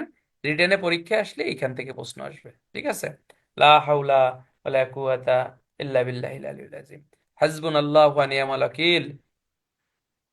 আচ্ছা, আমরা এখন পড়ব মিথ্যা সাক্ষ্য দান এবং মিথ্যা সাক্ষ্যের উদ্ভাবনের সংজ্ঞা। খুবই গুরুত্বপূর্ণ, খুবই গুরুত্বপূর্ণ, খুবই গুরুত্বপূর্ণ। এই সংজ্ঞা কিন্তু পদোন্নতি পরীক্ষায় প্রশ্ন আসে। ফলস এভিডেন্স আর আছে ফলস উইটনেস। ঠিক আছে কিনা? মিথ্যা সাক্ষ্য কাকে বলে? মিথ্যা সাক্ষ্য দান হচ্ছে যদি কোনো ব্যক্তি আদালতে হাজির হয়ে শপথ পাঠপূর্বক এমন সাক্ষ্য প্রদান করে যে সে জানে উক্ত সাক্ষ্যটি সে মিথ্যা দিছে। ঠিক আছে কিনা? তখন উক্ত ব্যক্তি মিথ্যা সাক্ষ্য দান করেছে বলেই গণ্য হবে। করিম উদাহরণ দেবেন যে করিম আদালতে যে বলল যে রহিম জব্বারকে খুন করেছে আমি দেখেছি, প্রকৃতভাবে সে দেখেনি, তাহলে তার এই সাক্ষ্যটি মিথ্যা সাক্ষ্য হিসেবে গণ্য হবে। মিথ্যা সাক্ষ্যের সংজ্ঞা দণ্ডবিধির 191। মন থাকবে, মিথ্যা সাক্ষ্যের সংজ্ঞা দণ্ডবিধির 191। ডাইরেক্ট শাস্তি আছে দণ্ডবিধির 193। এখন শাস্তি মুখস্থ দরকার নাই ভাই, জাস্ট মনে রাখবেন সংজ্ঞা 191, শাস্তি 193। আমি আবার কই, এমসিকিউ আসতে পারে যে যদি কোনো ব্যক্তি শপথ পাঠ পূর্বক এমন সাক্ষ্য দান করে যে সাক্ষ্যটি সে মিথ্যা বলে সে জানে, তাহলে উক্ত সাক্ষ্য কি বলে? মিথ্যা সাক্ষ্য দান বলে, মিথ্যা সাক্ষ্যের উদ্ভাবন বলে, তারপরে হচ্ছে আপনার ক ও খ বলে, কোনোটি না। সঠিক অ্যান্সার হচ্ছে আপনার এই মিথ্যা সাক্ষ্যের দান বলে, যা দণ্ডবিধির 191-তে সংজ্ঞা এবং শাস্তি হচ্ছে 193-তে। 192-তে বলতেছে মিথ্যা সাক্ষ্যের উদ্ভাবন। মিথ্যা সাক্ষ্য দান আর মিথ্যা সাক্ষ্যের উদ্ভাবন এ দুটো কিন্তু এক জিনিস না। পড়েন, লা হাওলা ওয়ালা কুওয়াতা ইল্লা বিল্লাহিল আলিয়্যিল আযীম। মিথ্যা সাক্ষ্য দানটা হচ্ছে কোনো কথার সাহায্যে বা বিবৃতি দিয়ে এমন সাক্ষ্য দান করা, সেটা হচ্ছে মিথ্যা সাক্ষ্য দান। হ্যাঁ, আর মিথ্যা সাক্ষ্যের উদ্ভাবন কি? মুখে না বলে কাজের মাধ্যমে কোনো দ্রব্য বস্তু বা উপাদানের মাধ্যমে আপনি কোনো মিথ্যা সাক্ষ্য দিলে তখন আপনি মিথ্যা সাক্ষ্যের উদ্ভাবন করছেন বলে গণ্য হবে। একটা সাক্ষ্য তৈরি করা, যেমন বাংলা সিনেমায় দেখেন না, কার কথা কই, মনে করেন শাবানা। শাবানা মনে করেন একটু গরিব থাকে বাংলা সিনেমায় নাকি, তার জামাই মনে করেন জসিম নায়ক, এখন শ্বশুরবাড়ি বেড়াতে আইছে, এর বোন মনে করেন যে, কার কথা কব, রিনা খান বোন নাকি, রিনা খান মনে করেন যে কিভাবে জসিমকে চোর বানানো যায়, ছোট বোনের স্বামী ও চোর বানাবো কিভাবে, তখন ঘরের থেকে একটা সেঞ্চুরি করে জসিমের পকেটে মনে করেন প্যান্টের মধ্যে ধুয়ে দেয়, ব্লেজারের মধ্যে রাখিয়ে দেয়। পরে সবাই ডাকিয়ে আনে যে দেখ দেখ ওই যে শাবানা মানে এই যে ছোট বোন তার জামাই চুরি করছে, অর্থাৎ জসিমরে এখানে ছোট বানালো। তাহলে এই যে যে মানে মুখে সাক্ষ্য বললো না যে জসিম চুরি করছে, তাই না, সে কি করছে, একটা তৈরি করছে, একটা উদ্ভাবন করছে। অর্থাৎ এখানে কোনো দ্রব্য বস্তু বা এলিমেন্ট বা কোনো উপাদানের মাধ্যমে, হ্যাঁ, উপাদানের মাধ্যমে আপনি এটা উপস্থাপন করছেন যে সেই কাম করছে, তাহলে আপনি মিথ্যা সাক্ষ্যের উদ্ভাবন করছেন বলেই গণ্য হবে। আর এই মিথ্যা সাক্ষ্যের উদ্ভাবনের শাস্তি দণ্ডবিধির 193 ধারায় আপনাকে বর্ণনা করছে। যেমন এই যে আমাদের যে ফিটিং মামলাগুলো, এই যে মনে করেন এই ক্লাসে তো সব কথা বলা ঠিক কিনা আল্লাহ মাফ করো, মনে করেন অনেক সময় ঘটে নাকি শুনি, জানি না আমাদের থানায় এরকম কোনোদিন হয় বলে আমি জানি না। অনেক সময় যে মনে পকেটের মধ্যে আবার ঢুকাই দিয়ে কয় যে তুই ইয়াবা খাইস, তাই না? এরকম হয়নি কি থানায়, আমি জানি না। আল্লাহ আকবার, আল্লাহ মাফ কর। তাহলে এরকম কোনোদিন করাও যাবে না। শোনেন, একটা জিনিস মনে রাখবেন, আপনি যদি কারোর জন্য কবর খোঁড়েন, তাহলে নিজের জন্য আর একটা কবর খুঁড়িয়ে রাখতে হবে, এটা কিন্তু সূত্র লিখে রাখবেন। আপনি যতটুকু নামবেন ততটুকুই আপনি ভেসবেন। আপনি যদি মাজা পানিতে নামেন, আপনার কিন্তু বুক পর্যন্ত ভেসবে না। আপনি যদি বুক পর্যন্ত নামেন, আপনার বুক পর্যন্তই কিন্তু ভেসবে। তাহলে আপনি যদি কাউরে ফাঁসাই দেন, এরকম মিথ্যায় আবাদি চালান দেন, বা মিথ্যায় আবাদি আপনি ফিটিং মামলার এই আকামের আকামের আকাম করেন, তাহলে মনে করবেন যে আপনার জন্য আর একজন গর্ত খুঁড়ে বসে রয়েছে, প্রমাণিত। ঠিক আছে, এরকম কাজ করা যাবে না। প্রয়োজন ভালো না লাগলে থানা ছাড়া অন্য থানায় চলে যাবেন, এপিবিএন এসপিবিএন চাকরি করবেন, কোনো সমস্যা নাই। ঠিক আছে, আমার তো নিয়ত আছে ইনশাল্লাহ, যদি সাব ইন্সপেক্টর হয়ে আমি ঢাকার এপিবিএন এসপিবিএন যাবো, আল্লাহ বিল্লাহ কর্ম খাবো, কোনো সমস্যা নাই। কথা বোঝেন নাই? কিন্তু কোনো অন্যায় কাজ করা যাবে না, এটা এটা কোনো কোনো যারা থানা আছে কেউ ইনশাল্লাহ আমাকে করবো না। তাহলে এই যে যে আপনি যেটা ফিটিং মামলা যদি আপনি করেন, তাহলে আপনি মিথ্যা সাক্ষ্যের কি বলছেন, আপনি মিথ্যা উদ্ভাবন করছেন বলেই গণ্য হবে। ঠিক আছে কিনা? লা হাওলা ওয়ালা কুওয়াতা ইল্লা বিল্লাহিল আযীম। শোনেন, একজন বলছে কি পেট চলবে না, এইসব কথা বলেন না। টাকা পয়সা হচ্ছে আপনার রিজিক। আপনার রিজিকে আল্লাহ পাক যতটুকু রাখছে ততটুকুই আপনার আসবে, যে কোনো ভাবে আপনার আসবে। পুলিশের চাকরি দেখেন না, মনে করেন আপনি কিছুই করেননি, আপনি পোশাক পরে গেছেন, লোকের সাথে একটু কথা বলছেন, তার ভালো লাগছে, যার সময় আপনার 2,000 টাকা পকেটে দিয়ে গেছে, খুশি হয়ে এসে দিচ্ছে। এই টাকার কিন্তু কোনদিন কোনো ক্লেম হয় না, ক্লেম হয়? বাট আপনাকে যখন গেছেন, 2,000 দেশে আবার আরো 2,000 চাইছেন, তখনই তার মেজাজ গরম হয়ে গেছে। সুতরাং টাকা আপনার রিজিকে থাকলে এমনি আসবে ভাই, এটা কখনো চিন্তা করেন না। আচ্ছা, লা হাওলা ওয়ালা কুওয়াতা ইল্লা বিল্লাহ। তাহলে আমরা কি এখানে বুঝতে পারছি কি বলছে এখানে? এটা কিন্তু পদোন্নতি পরীক্ষায় প্রশ্ন আসে। ইন্সপেক্টরশিপে একবার প্রশ্ন আসছে, মিথ্যা সাক্ষ্য দান এবং মিথ্যা সাক্ষ্যের উদ্ভাবনের সংজ্ঞা আর মধ্য পার্থক্য লেখো। তাহলে আমরা কিভাবে লাগবো বন্ধুরা, আমরা একটু পড়ি কিভাবে লাগবো। আমরা লাগবো মিথ্যা সাক্ষ্য দানের সংজ্ঞা, দণ্ডবিধির 191। মিথ্যা সাক্ষ্যের উদ্ভাবনের সংজ্ঞা, দণ্ডবিধির 192। যদি কোনো ব্যক্তি জেনে শুনে এমন সাক্ষ্য দান করে যে সাক্ষ্যটি সে মিথ্যা দিছে বলে সে জানে, তখন উক্ত ব্যক্তি মিথ্যা সাক্ষ্য দিয়েছে বলে গণ্য হবে। সংজ্ঞা: যদি কোনো ব্যক্তি কোনো কথার সাহায্যে মিথ্যা সাক্ষ্য না দিয়ে কোনোভাবে মিথ্যা সাক্ষ্য তৈরি করে, কোনো দ্রব্য বস্তু বা উপাদানের সাহায্যে, তখন উক্ত ব্যক্তি মিথ্যা সাক্ষ্যের উদ্ভাবন করছে বলেই গণ্য হবে। হ্যাঁ, দুটো পার্থক্য চলে গেল। 3 নম্বরে লাগবেন, মিথ্যা সাক্ষ্য সাধারণত আপনার আদালতে হলফনামা পূর্বক দেয়া হয়, আর মিথ্যা সাক্ষ্যের উদ্ভাবন সাধারণত আদালতে না দিয়ে অন্য যে কোনো জায়গায় মিথ্যা সাক্ষ্যের উদ্ভাবন আপনার হতে পারে। ঠিক আছে কিনা? মিথ্যা সাক্ষ্যের শাস্তি দণ্ডবিধির 193 ধারায়, আর মিথ্যা সাক্ষ্যের উদ্ভাবনের শাস্তিও দণ্ডবিধি আইনের 193 ধারায় আপনাকে এখানে বর্ণনা করছে। এরপরে আমরা আর একটা জিনিস বলতে পারি, যে মিথ্যা সাক্ষ্য সাধারণত কোনো রেকর্ডের মাধ্যমে হয় না, কিন্তু মিথ্যা সাক্ষ্যের উদ্ভাবন সাধারণত আপনার রেকর্ডের মাধ্যমে বেসিক্যালি আপনার এখানে হয়ে থাকে। এরকম পার্থক্য আমরা কটা লিখতে পারি। আমার মনে হয় এই পার্থক্যটা মানে আমার গাইডে আছে, বাট অন্য কানে গাইডে দেখছি কিনা জানি না, থাকতে পারে অন্য গাইডেও। এটা আপনারা একটু দেখবেন যে মিথ্যা সাক্ষ্য দান এবং মিথ্যা সাক্ষ্যের উদ্ভাবনের মধ্যে পার্থক্য লেখো। 5টা পার্থক্য খুবই গুরুত্বপূর্ণ, রিটেন পরীক্ষায় আমাদের আসতে পারে। আচ্ছা, এখানে আমাদের আর একটা বিষয় আমাদেরকে জানতে হবে, সেটা হচ্ছে দণ্ডবিধি আইনের এখানে আর কোনো ধারা অতটা গুরুত্বপূর্ণ কিছু নাই। আমরা সময় নষ্ট করব না, আমরা সরাসরি চলে যাব দণ্ডবিধি আইনের 201 ধারা। এই ধারাটা কিন্তু অত্যন্ত গুরুত্বপূর্ণ এবং আমলের সাথে নেব। দণ্ডবিধি আইনের 201 ধারা হচ্ছে অপরাধীকে গোপন করার জন্য অপরাধের সাক্ষ্য অদৃশ্য করিবার দেওয়া এবং মিথ্যা তথ্য সরবরাহ করা। অর্থাৎ এমন একটা কাম আপনি ঘটাইছেন, অপরাধীকে শাস্তির হাত থেকে বাঁচানোর উদ্দেশ্যে আপনি আলামত নষ্ট করে ফেলছেন, ডকুমেন্ট নষ্ট করে ফেলছেন, বা অপরাধের যে এভিডেন্স আছে, ক্রাইম সিন আপনি নষ্ট করে ফেলছেন। ঠিক আছে কিনা? তাহলে লাশ গুম করে ফেলছেন, আপনি দণ্ডবিধি আইনের এই 201 ধারা মোতাবেক আপনি অপরাধ করছেন বলেই গণ্য হবে। রিটেনে খুবই গুরুত্বপূর্ণ একটা কোশ্চেন বন্ধুরা, প্রশ্ন আসে যে ক নামক ব্যক্তি আপনার হত্যা করলো। হ্যাঁ, কয়ের ভাই গ উক্ত লাশটি আপনার আছে আপনার এই ইয়া করলো, কি বলে ওটা, গুম করে ফেললো, বা তার ভাইকে বাঁচানোর জন্য উক্ত লাশটি পানিতে ভাসিয়ে দিল। কার কি অপরাধ ব্যাখ্যা করো। অথবা আরেকটা প্রশ্ন আসে যে খুন না করেও কোন ক্ষেত্রে আপনার এই খুনের অপরাধে দণ্ডিত হতে পারে, বা মানে আলামত নষ্টের জন্য আলাদা কোনো শাস্তি দেওয়া যায় কিনা ব্যাখ্যা করো। হ্যাঁ, খুবই গুরুত্বপূর্ণ।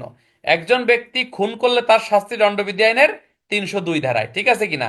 বাট খুন না করেও আপনি যদি আলামত করেন, এ ভালো করে বোঝেন, অর্থাৎ খুন যে আপনি করছেন এটা যদি প্রমাণিত না হয় আপনার কোনো কিন্তু শাস্তি হবে না। কিন্তু যদি প্রমাণিত হয় তাহলে শাস্তি হবে। কিন্তু খুন না করেও কেউ যদি খুনের আলামত বা ক্রাইম সিন নষ্ট করে বা ক্রাইম সিন গোপন করে, সেই ক্ষেত্রে কিন্তু দণ্ডবিধি আইনের 201 ধারা মোতাবেক তার বিরুদ্ধে শাস্তিমূলক ব্যবস্থা গ্রহণ করা যাবে। ইন্সপেক্টরশিপে গত বছরের আগের বছর একটা প্রশ্ন আসছিল এরকম, মনে করেন পূর্ব শত্রুতার জের ধরে ব্যবসায়িক পার্টনারকে একজন এক ব্যবসায়ী পার্টনার একজন ব্যবসায়ী খুন করে ফেলে। তার মানে গাড়ির ড্রাইভার ক খ গ মিলে উক্ত লাশটি নদীতে ফেলে দেয়। হ্যাঁ, তাহলে কার কি অপরাধ ব্যাখ্যা করো। তাহলে এখানে মূলত যে খুন করছে তার শাস্তি হচ্ছে দণ্ডবিধির 302 ধারা। কিন্তু যারা অপরাধীকে বাঁচানো অর্থাৎ মালিককে বাঁচানোর উদ্দেশ্যে আপনার এই লাশ গুম করছে তাদের শাস্তি কিন্তু আলাদা দণ্ডবিধির 201 ধারা মোতাবেক তারা কিন্তু এখানে অভিযুক্ত হবে। কথা কি বুঝছেন? অর্থাৎ তাদের শাস্তি দণ্ডবিধির 201 ধারা মোতাবেক অভিযুক্ত, অর্থাৎ খুন করে না না করলেও খুনের লাশ গুম করার কারণে এই ধারা মোতাবেক অভিযোগ। এক কথায় মনে মনে রাখবো আমরা যে ক্রাইম সিন বিনষ্ট করা বা ঘটনাস্থানের আলামত নষ্ট করলে দণ্ডবিধির 201 ধারা মোতাবেক তার বিরুদ্ধে শাস্তির আওতা কিন্তু এখানে আনা যায়। এখানে আমরা একটা জিনিস একটু মনে রাখবো প্রিয় বন্ধুরা, স্বামী অথবা স্ত্রী যদি অপরাধ করে বা অপরাধীদের লুকায় রাখে, সেই ক্ষেত্রে কিন্তু এই ধারা মোতাবেক সে অপরাধ করেনি।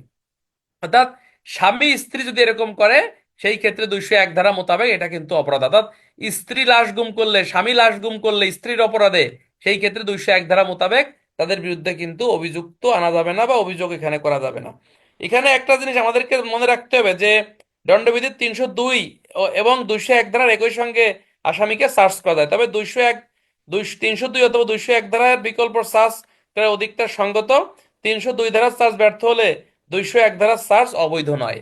একটা জিনিস মনে রাখবেন, যদি একটা মামলায় 302/201 ধারায় চার্জ গঠন করা হয়, দেখা গেল 302 ধারার চার্জ প্রমাণিত হয়নি, কিন্তু 201 ধারায় চার্জ যদি শাস্তি দেয় সেক্ষেত্রে এটা মানে হবে না, কি হবে না, অবৈধ হবে না বা বেআইনি হবে না। মনে করেন আহ, আহ, রহিমের বিরুদ্ধে অভিযোগ আসছে যে রহিম খুন করছে এবং এই খুনের আলামত নষ্ট করছে অমক অমক, ঠিক আছে কিনা? তাহলে এখানে একটা মামলার চার্জ গঠন হয়েছে, কিন্তু তদন্তে প্রমাণিত হয়েছে রহিম আসলে খুন করে নাই, ঠিক আছে কিনা? কিন্তু লাশ যারা গুম করছে তাদের বিরুদ্ধে কিন্তু 302 ধারায় শাস্তির না দিয়ে 201 ধারা মোতাবেক আলাদা চার্জ গঠন করে শাস্তি দিলে এই শাস্তিটা কিন্তু বেআইনি হবে না, অর্থাৎ এই শাস্তিটা কিন্তু বৈধ হবে। ঠিক আছে কিনা? এই শাস্তিটা কিন্তু আপনার বৈধ হবে। লা হাওলা ওয়ালা কুওয়াতা ইল্লা বিল্লাহিল আলিয়্যিল আযীম। ঠিক আছে?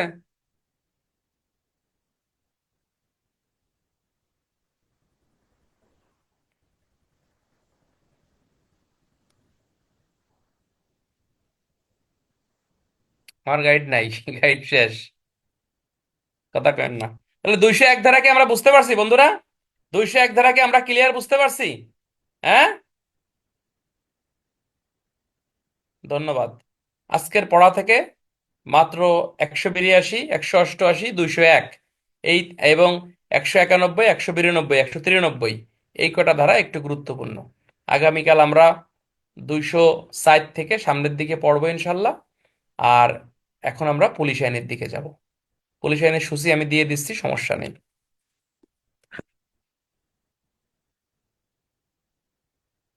বাড়ির কাজগুলো করেন নাকি আপনারা? বাড়ির কাজ কি সমস্যা? হ্যাঁ, বাড়ির কাজ করতে কি সমস্যা আপনাদের ভাই?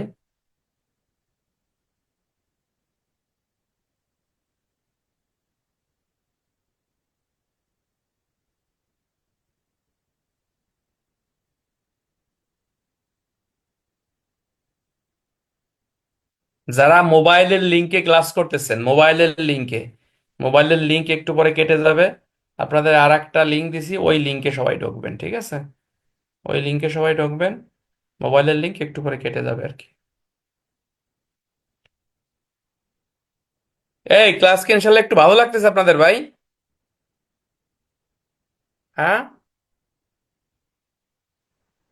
ভালো লাগবে না। শোনেন, আইন সবসময় বলি কি জানেন, ওই মানে বিষয়টা হচ্ছে এটা কি, কিভাবে বলি আমি, মানে 1-2 দিনের বিষয় না। আইনটা আছে আপনাকে প্র্যাকটিস করতে হবে, রেগুলার পড়তে হবে।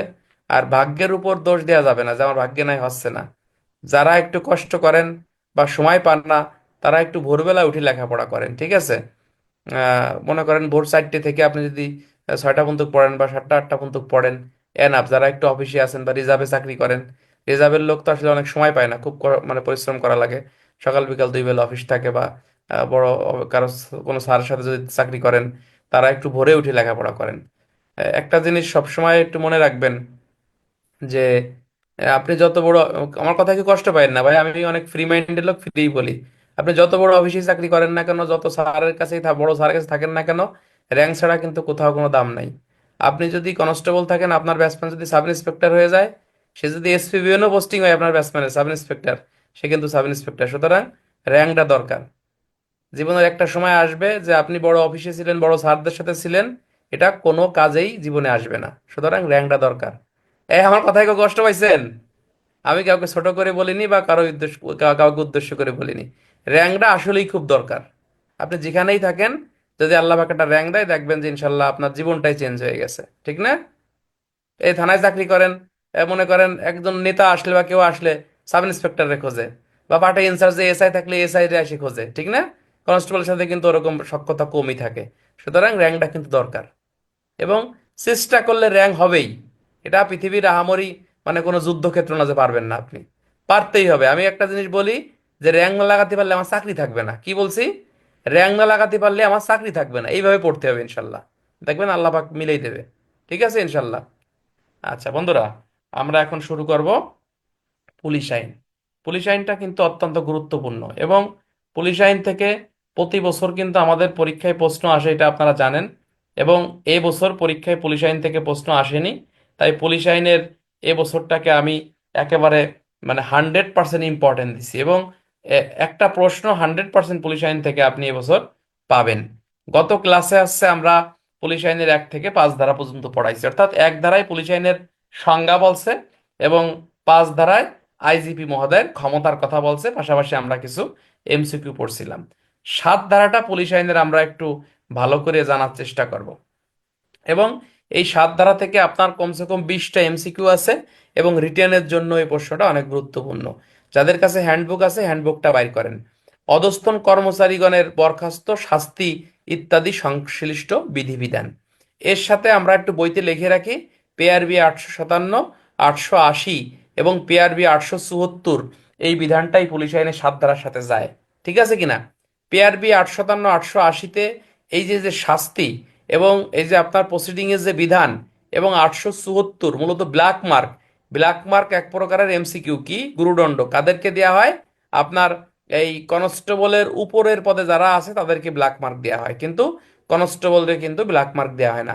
নায়ক রে ব্ল্যাক মার্ক দেওয়া যেতে পারে, এএসআই, এসআই, ইন্সপেক্টর, এদেরকে ব্ল্যাক মার্ক দেওয়া যেতে পারে। ঠিক আছে? তাহলে আমরা পুলিশ আইনের 7 ধারার সাথে পেআরবি 857, 880 বিধি আমরা এখানে ব্যবহার করব। কি কয় যে 1 মিনিট, কি কয়? 874 দেয়া যাবে, হ্যাঁ 874 দেয়া যাবে। এটাকে ব্ল্যাক মার্ক। ব্ল্যাক মার্ক কাকে দেয়া যায় না? কনস্টেবলকে দেয়া যায় না। কাকে দেয়া যায়? কনস্টেবলের উপরস্থকে দেয়া যায়। ব্ল্যাক মার্ক কি দণ্ড? গুরুদণ্ড। কথা কি বুঝছেন? এবং পেআরবি 434 ওটা দেওয়ার দরকার নাই, পেআরবি 434 বিধি ইউজ করবেন। পুলিশ আইনের 29 ধারার সাথে আমরা ওখানে ব্যবহার করব। এখন কথা হচ্ছে যে পুলিশের অধস্তন কর্মচারী কারা? আমরা। তাহলে আমাদেরকে শাস্তি কে দিতে পারে? খুবই গুরুত্বপূর্ণ একটা কোশ্চেন। পুলিশের আমরা অধস্তন কর্মচারী, আমাদেরকে শাস্তি দিতে পারে আমাদের দায়িত্ব কর্তব্য অবহেলা, অসদাচরণ করার জন্য যে কোনো সময়, হ্যাঁ, আমাদেরকে সাময়িক বরখাস্ত করতে পারে, বা পদানোন্নতির আদেশ দিতে পারে। কে দিতে পারে? ইন্সপেক্টর জেনারেল দিতে পারে, ডিআইজি দিতে পারে, এবং সহকারী, অর্থাৎ বলতেছে যে ইন্সপেক্টর জেনারেল, ডিআইজি, তারপর আছে এআইজি। সহকারী আইজি মানে কি? এআইজি অর্থাৎ পুলিশ হেড। আপনারা কি জানেন যে পুলিশ হেডকোয়ার্টার্সে যারা এসপি পদের যারা পোস্টিং হয়, এদেরকে কি বলা হয়? এদেরকে এআইজি বলা হয়, জানেন তো? এদেরকে এআইজি বলা হয়। আবার যাদেরকে মনে করেন এপিবিএন এ পোস্টিং হয়, এই এসপিদেরকে সিও বলা হয়। আবার এই এসপিরা যখন জেলায়, যেমন মাগুরা জেলার এসপি আমাদের জনাব মিনা মাহমুদ স্যার, তাই না? অত্যন্ত ভালো লোক, অনেস্ট লোক। তো স্যার স্যার কিন্তু এখানে পুলিশ সুপার হিসেবে পরিচিত, তাই না? আবার স্যারের যদি আপনার র্যাবে পোস্টিং হয়, তখন স্যার কিন্তু সিও নামে পরিচিত হবে। কি জানেন না আপনারা? আবার যখন তিনি যখন আমাদের, আমি যেমন এসবিতে চাকরি করে আসছি, এসবিতে যখন একজন এসপির পোস্টিং হয়, তখন উনি কিন্তু এসএস, এসএস নামে পরিচিত হবে। কি নামে পরিচিত হবে? এসএস নামে পরিচিত হবে। সিআইডি তো সম্ভবত এসএস বলা হয়, সিআইডিতে পুলিশ সুপারই বলে, হ্যাঁ। আচ্ছা, এসবিতে হচ্ছে এসএস বলে, ঠিক আছে কিনা, বিশেষ পুলিশ সুপার যিনি। হ্যাঁ, যা হোক। তো আমরা এখন যে বিষয়টা জানবো, তাহলে আমরা অধস্তনদের শাস্তি দিতে পারে কে বন্ধুরা? এমসিকিউ। এখানে বলা হয় পারে হচ্ছে আইজিপি পারে, আর কে পারে? ডিআইজি পারে, আর কে পারে? পারে হচ্ছে আপনার এআইজি পারে, এআইজি মানে সহকারী আইজি পারে, আর কে পারে? জেলার পুলিশ সুপারিনটেন্ডেন্ট, অর্থাৎ এসপি মহোদয়ের আমাদেরকেই শাস্তি দিতে পারে। কি শাস্তি দিতে পারে বন্ধুরা? বলতেছে যে আমাদের দায়িত্ব কর্তব্য অবহেলার কারণে নিম্নলিখিত এক বা একাধিক শাস্তি দিতে পারে। সেগুলো হচ্ছে অনধিক 1 মাসের বেতনের সমপরিমাণ জরিমানা। 2 নম্বরে বলতেছে অনধিক 15 দিন পর্যন্ত ব্যারাকে আটক রাখা, গার্ড ডিউটি করা অথবা অন্য কোনো শ্রমসাধ্য কাজ দেওয়া। 3 নম্বর হচ্ছে সদাচরণ বেতন হতে বঞ্চিত করা। 4 নম্বরে বিশেষ পদমর্যাদা বা ভাতা রহিতকরণ করা। তোমরা যদি আপনারা যদি দেখেন যে আমাদের অনেক গাইড আছে, যে গাইডে অনেক ভুলভাল লেখা আছে। বলছে পুলিশকে 2 প্রকারের শাস্তি দেয়: গুরুদণ্ড, লঘুদণ্ড। গুরুদণ্ড হলো চাকরিগত বরখাস্তকরণ, অপসারণ, পদোন্নতি, বেতন বৃদ্ধি স্থগিতকরণ, পদোন্নতি স্থগিতকরণ। লঘুদণ্ড সতর্কীকরণ, তিরস্কার, অতিরিক্ত ডিল, ফেটিক ডিউটি, আটক বা নজরবন্দি। এরম লেখলি গোল গোল রসগোল্লা পাবেন। আপনাকে মূলত হ্যান্ডবুকের মতো লিখতে হবে যে মূলত কি কি শাস্তিগুলো দিয়ে থাকে। তো হ্যান্ডবুকে বলতেছে যে আমাদের দায়িত্ব কর্তব্য অবহেলার জন্য আইজি, ডিআইজি, এআইজি এবং পুলিশ সুপার নিম্নলিখিত শাস্তি দিতে পারে, এক বা একাধিক। 1 নম্বরে বলছে অনধিক 1 মাসের বেতনের সমপরিমাণ জরিমানা। তাহলে এমসিকিউ হতে পারে কত দিনের বেতনের সমপরিমাণ জরিমানা? অনধিক 1 মাসের বেতনের সমপরিমাণ জরিমানা। কতদিন পর্যন্ত ব্যারাকে আটক রাখা? অনধিক 15 দিন পর্যন্ত ব্যারাকে আটক রাখা। সদাচরণ বেতন হতে বঞ্চিত করা, কোনো বিশেষ পদমর্যাদা বা ভাতা রহিতকরণ করা। ঠিক আছে কিনা? অনারিয়াম কোনো যদি আপনার র্যাঙ্ক দেওয়া হয়, এই র্যাঙ্ক কিন্তু কি করতে পারে? রহিতকরণ করতে পারে বা বঞ্চিত করতে পারে। সদাচরণের বেতন হতে বঞ্চিত করা। সদাচরণের বেতন কি?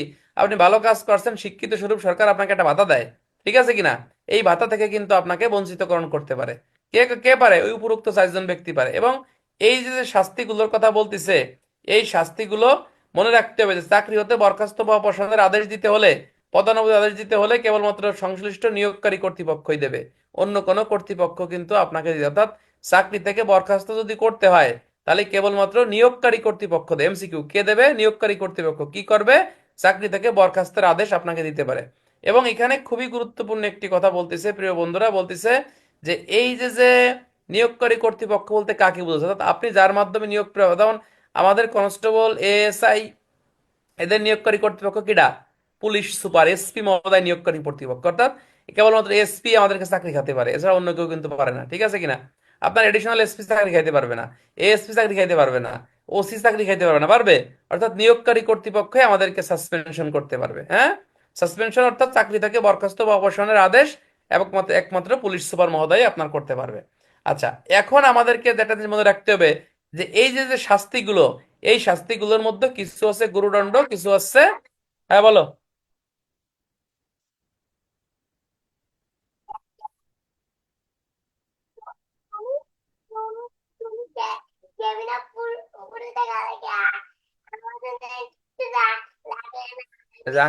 আঙ্কেলটা কি করে? এদিকে আসো। আচ্ছা যাও, কথা বলো না। তাহলে চাকরি হতে কি বলতেছে? এই যে যে ওই যে কি করে দেখো, এই যে উপরে উপরে উপরে, ওই যে এখানে থাকো, ওই যে ওখানে থাকো, ওঠো, দাঁড়াও। ও তোমার দেখা যায় না তো? হয়ে গেছে? হ্যাঁ,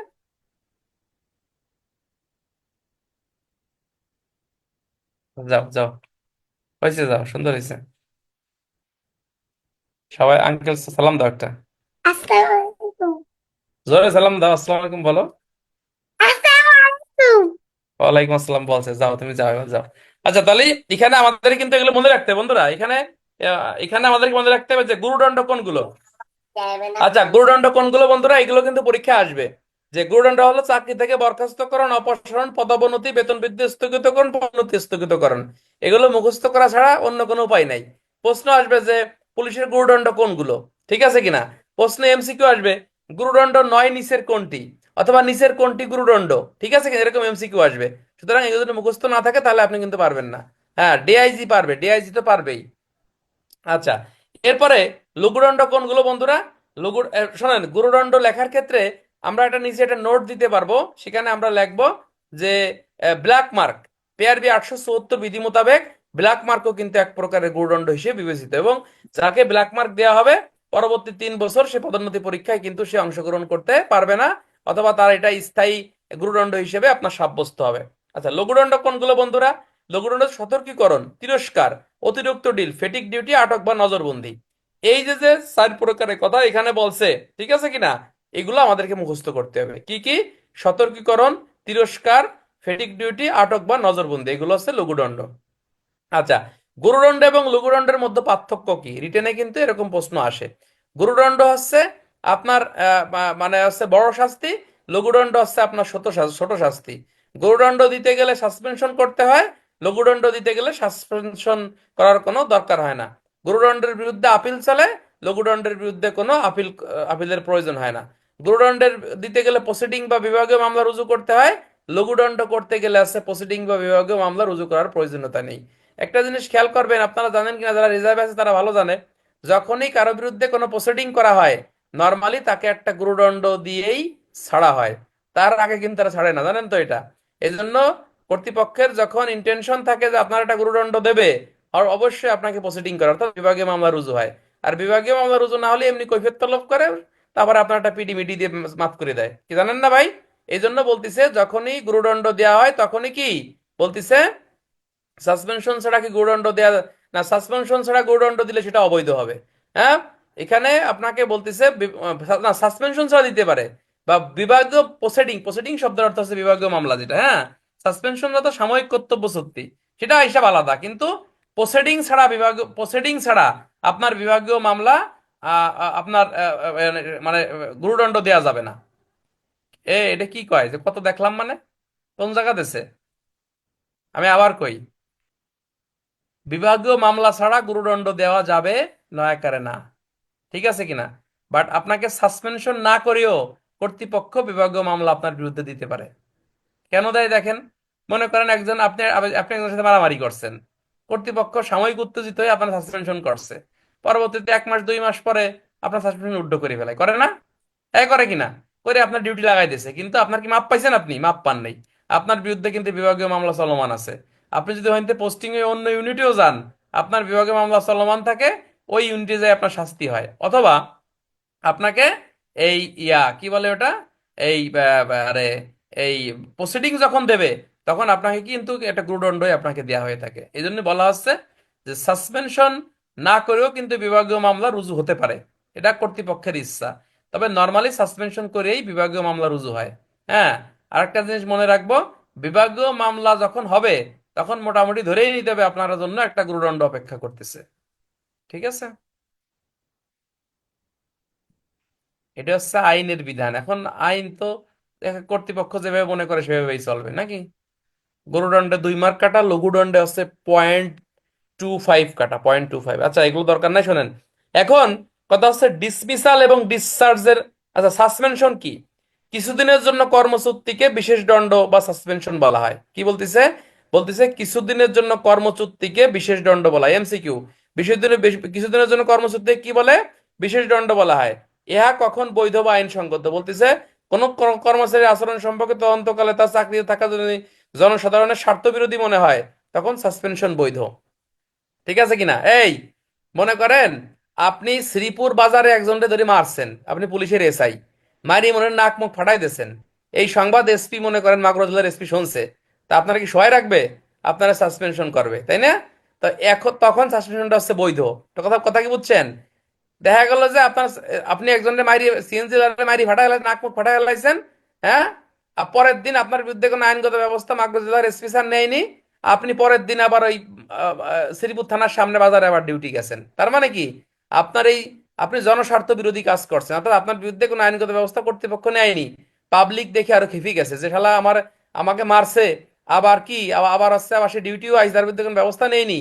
তো এই কথাটাই আপনাকে বলতে, সাসপেনশন কখন বৈধ, অর্থাৎ বলতেছে যখন আপনার কার্যক্রমটি কি জনস্বার্থ বিরোধী হবে তখন সাসপেনশন করাটা বৈধ হবে।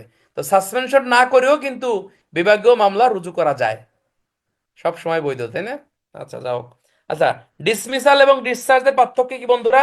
এটা কিন্তু খুবই গুরুত্বপূর্ণ। ডিসমিসাল এবং ডিসচার্জ বলতেছে, ডিসমিসাল হলে সরকারি কাজে পুনরায় নিষিদ্ধ, ঠিক আছে কিনা? ডিসমিসাল এবং ডিসচার্জ হলে ডিসচার্জ রেজিস্টারে থানায় কিন্তু থাকে। অনেক সময় দেখেন না, এই যে আপনাদের ব্যাটসম্যানরা বা আমাদের ব্যাটসম্যানটা কনস্টেবল ভর্তি হয়ে সাব ইন্সপেক্টর হয়েছে, সার্জেন্টে হয়েছে, অর্থাৎ চাকরি ছাড়ি দিয়ে অন্য কোনো সরকারি চাকরিতে চলে যায়, তখন তাকে ডিসচার্জ স্লিপ দেওয়া হয়, ঠিক আছে কিনা? তাহলে ডিসমিসাল হলে সরকারি চাকরি সে আর পাবে না, কিন্তু ডিসচার্জ হলে পুনরায় সরকারি চাকরি বৈধ বা সরকারি চাকরি সে পাবে। এটা মনে রাখবেন কিভাবে বন্ধু? এটা মনে রাখার কিন্তু সূত্র আছে। কিভাবে মনে রাখবেন জানেন?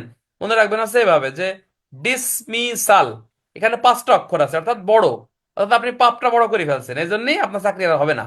আর ডিসচার্জ 4টে অক্ষর, মানে ছোট। আমি ভেবে মনে রাখেন, আপনি কিভাবে মনে রাখবেন এটা আপনার ব্যাপার। ডিসচার্জ মানে 4টে অক্ষর, তার মানে কি আপনি চাকরি পাবেন, অর্থাৎ আপনার পাপ ছোট হয়েছে, অপরাধ কম করছে, চাকরি পাবেন আবার, ঠিক আছে কিনা? তাহলে ডিসমিসালে চাকরি পাবেন না, সরকারি চাকরি। আর ডিসচার্জ হলে সরকারি চাকরি পুনরায় আবার পাবেন। এই হলো ডিসমিসাল এবং ডিসচার্জের পার্থক্য। তাহলে বন্ধুরা এখান থেকে কি কি প্রশ্ন হতে পারে? প্রশ্ন হতে পারে পুলিশ আইনের 7 ধারায় কি উল্লেখ আছে? পুলিশের শাস্তি উল্লেখ আছে। কাদের শাস্তি? অধস্তন কর্মচারীদের শাস্তি। কে কে শাস্তি দিতে পারে? 4 শ্রেণীর ব্যক্তি শাস্তি দিতে পারে। কে কে? IG, DIG, AIG, police super. এরপরে বলতেছে শাস্তি কত প্রকার? 2 প্রকার, গুরুদণ্ড, লঘুদণ্ড, ঠিক আছে কিনা?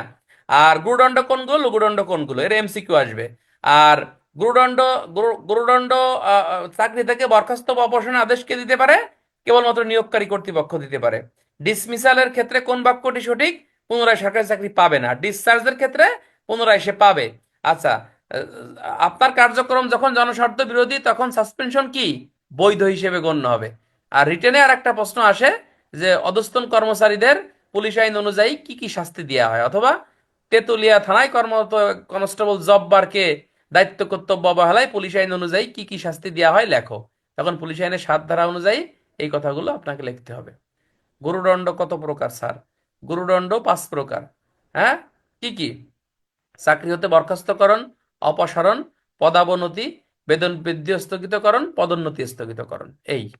আর লঘুদণ্ড ওই যে 5 প্রকার, হ্যাঁ, সতর্কীকরণ, তিরস্কার, অতিরিক্ত ডিল, ফেটিক ডিউটি, আটক আর নজরবন্দি। আটক বা নজরবন্দি একই কথা, 4 প্রকার আর কি। এই কথা কি বুঝছেন আপনারা নাকি? পদাবনতি কি? পদাবনতি বুঝলেন না? পদাবনতি হচ্ছে আপনার যে পদে আছেন তার নিচের পদে আপনাকে নামাই দেয়া। আর পদোন্নতি স্থগিতকরণ, পদোন্নতি স্থগিতকরণ মানে কি? আপনি সাব ইন্সপেক্টর আছেন উপরে, আর আপনার র্যাঙ্ক দেবে না, এটা হলো পদোন্নতি স্থগিতকরণ, ঠিক আছে কিনা? আর কি বোঝেন না কন? সাসপেনশন কি আপনি বোঝেন না? সোহাগ মিলন, সাসপেনশন বোঝেন না? সাসপেনশন হচ্ছে আপনাকে সাময়িকভাবে কর্মচ্যুতি করা, অর্থাৎ আপনাকে ডিউটি মিটি দেবে না, ফেটিক মিটিক করাবে, হাবিলদার মেজর পুলিশ লাইনে ক্লোজ করবে, ফেটিক করবেন আর রোল কল দেবেন, এটা হলো সাসপেনশন। এটা হলো বাংলা কথাই বুঝাই দিলাম, কথা বুঝেন নাই? হ্যাঁ, বুঝছেন নাকি? এতদিন চাকরি সাসপেনশন বোঝেন না, তাহলে কি চাকরি করেন? সাসপেনশন কখন বৈধ? যখন আপনার কার্যক্রম জনস্বার্থ বিরোধী, তখন সাসপেনশন বৈধ।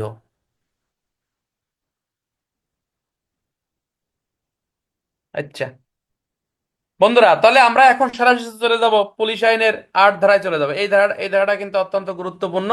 এই ধারায় বলতিছে যে 4 ধারায় উল্লেখিত কর্মকর্তা ব্যতীত, অর্থাৎ 4 ধারায় কারা? 4 ধারা ওই যে এএসপি থেকে আপর যারা আছে, হ্যাঁ, সাসপেনশন একটা আছে বিশেষ দণ্ড ভাই, সাসপেনশন হচ্ছে একটা বিশেষ দণ্ড। আচ্ছা, এই আইনের 4 ধারায় উল্লেখিত কর্মকর্তা ব্যতীত পুলিশ বাহিনীতে নিযুক্তির সময় প্রত্যেক পুলিশ সদস্য এই আইনের সংযুক্তিতে প্রদত্ত ফরমে একটি প্রদত্ত সার্টিফিকেট পাবে, এবং মহাপুলিশ পরিদর্শক বা তার নির্দেশে অন্য কোনো পুলিশ অফিসার কর্তৃক মোহরাঙ্কিত হবে, এবং পুলিশ বাহিনীর এই সদস্যরা তার সুযোগ সুবিধা পাবে।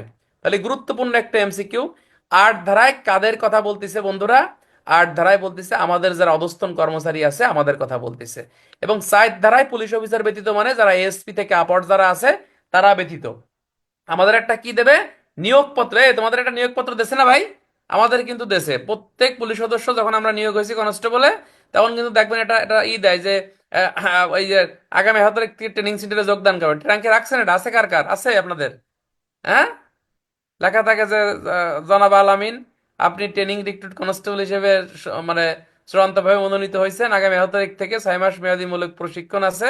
আপনি আগামী এত তারিখ এত ঘটিকার সময় ট্রেনিং সেন্টার অমুক স্থানে উপস্থিত থাকবেন। হ্যাঁ, আদেশক্রমে পুলিশ সুপার, গোপালগঞ্জ জেলা। আমার এসপি স্যারের নাম ছিল হচ্ছে আব্দুল কুদ্দুস আমিন স্যার। আমাদের এসপি স্যারের নাম মনে আছে সবাই? আব্দুল কুদ্দুস আমিন স্যার অনেক ভালো লোক। স্যার আমি পরে এসবিতে এসে ডিআইজি হিসেবে পাইছি, ডিআইজি ফিনান্স হিসেবে। খুবই ভালো এবং ভদ্রলোক। অনেক স্যারের একটু জিব্বা তোতলা, হ্যাঁ। কেমন যেন একটু স্যার চেনেন, অনেকে চেনেন স্যারকে। আব্দুল কুদ্দুস আমিন, চেনেন? ভালো অনেক স্যার। আচ্ছা। আচ্ছা, এই শোনেন, তাহলে আশা করি আমরা এখানে বুঝছি। এখানে বলতেছে যে সনদধারী যে কোনো ব্যক্তি পরিষদে নিযুক্ত হওয়ার পর এই ক্ষমতাপ্রাপ্ত ক্ষমতা অর্পণ করবে। এবং মূলত এখানে বলতেছে যে এই যে যে নিয়োগপত্র আপনাকে দেয়া হলো, এই নিয়োগপত্রের মাধ্যমে আপনি পুলিশের সকল সুযোগ সুবিধা আপনি পাবেন। আপনার বেতন রেশন যা যা আছে সব এইগুলোর মাধ্যমে আপনি প্রাপ্তি হবেন। এবং কোনো কারণে আপনার যদি আপনি সাসপেনশন হন, সেক্ষেত্রে আপনার উপর যাবতীয় যে ডিসিপ্লিন বা নিয়ম শৃঙ্খলা আছে এগুলো বলবৎ থাকবে, এবং আপনি এগুলো কার্যক্রম করতে আপনি কিন্তু বেসিক্যালি বাধ্য থাকবেন। এই কথাই আপনাকে বলতেছে পুলিশ আইনের 8 ধারা, এগুলো পরীক্ষা আসে না।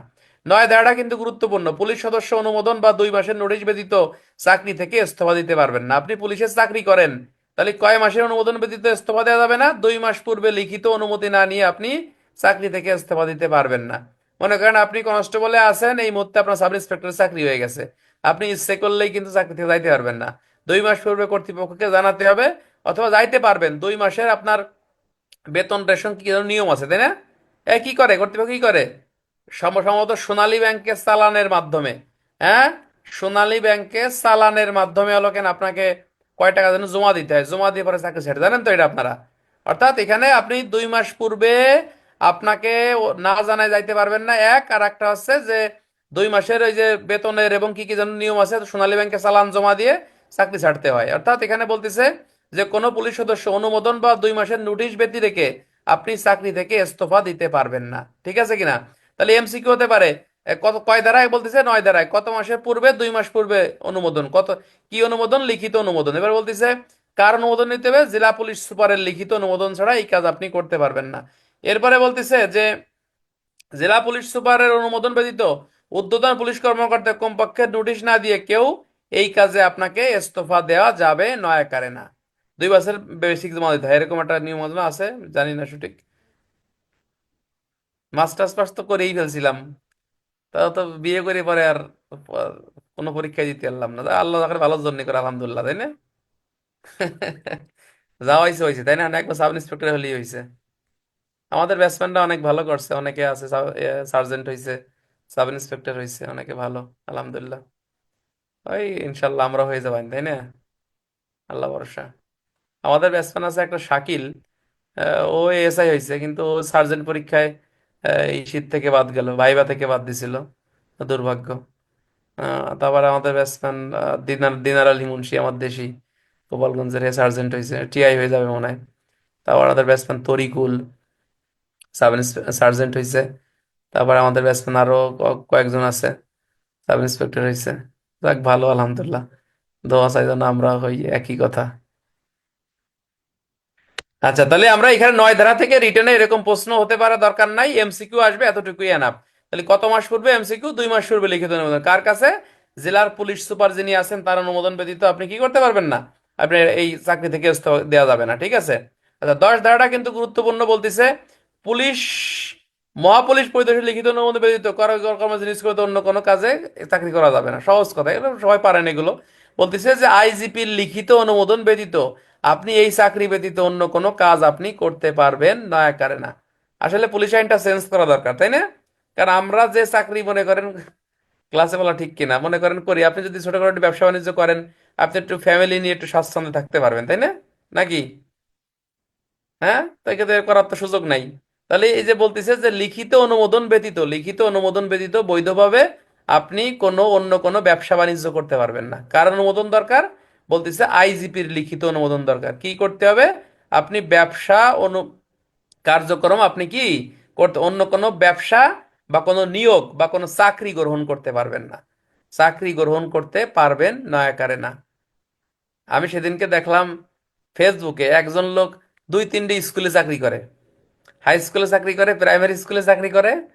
আবার এর মধ্যে আবার ফেসবুকে দেখলাম, আরটা দেখলাম যে একটা হাই স্কুলে, মানে তার আত্মীয় স্বজন বন্ধু বান্ধব নিয়ে সব টিচার তারাই, শালা শালার বউ, তারপরে শালি, হ্যাঁ, ভাইরা ভাইরার মেয়ে, এইগুলো নিয়ে সব মনে করেন টিচার বানাই ফেলাইছে।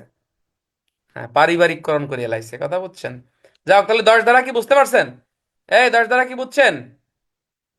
আচ্ছা, তাহলে পুলিশ সদস্যগণ কি করতে পারবে না? এমসিকিউ, আইজিপির অনুমোদিত কোনো ব্যবসা বা অন্য কোনো চাকরি গ্রহণ করতে পারবে না। ব্যবসা এবং চাকরি কোনো কিছুই কিন্তু করা যাবে না। ক্লিয়ার? আচ্ছা, এগুলো রিটেনের প্রশ্ন আসে না, এগুলো এমসিকিউ। আচ্ছা, আচ্ছা, 12 ধারাটা আমরা একটু দেখি প্রিয় বন্ধুরা। 12 ধারাটা খুবই গুরুত্বপূর্ণ। আইজিপি মহোদয়ের ক্ষমতা, পুলিশ বাহিনীতে আইজিপি মহোদয় কোন কোন কাজগুলো করতে পারে বা কোন কোন নির্দেশনাগুলো দিতে পারে, এটা কিন্তু খুবই গুরুত্বপূর্ণ। রিটেন এই প্রশ্নটা আসে, আমার গাইডে আছে, দেখবেন, এটা পাবেন আপনারা। বলতেছে মহা পুলিশ পরিদর্শক সরকারের অনুমোদন ক্রমে সময়ে সময়ে পুলিশ বাহিনীর গঠন, শ্রেণীবিন্যাস, বন্টন, আবাসন, পালনীয় সুনির্দিষ্ট কর্তব্য, তারপরে গোয়েন্দা তথ্য সংগ্রহ, পুলিশ বাহিনীর অপব্যবহার, তারপরে বিভিন্ন ট্রেনিং, হ্যাঁ, তারপরে আছে অস্ত্র শস্ত্র পোশাক পরিচ্ছদ, এইগুলো সম্পর্কে বিভিন্ন আদেশ বা বিধিনিষেধ আপনার প্রণয়ন করতে পারে। অর্থাৎ আইজিপি মহোদয় আমাদের জন্য কি কি নির্দেশ বা কি কি আদেশ জারি করতে পারে, ঠিক আছে কিনা?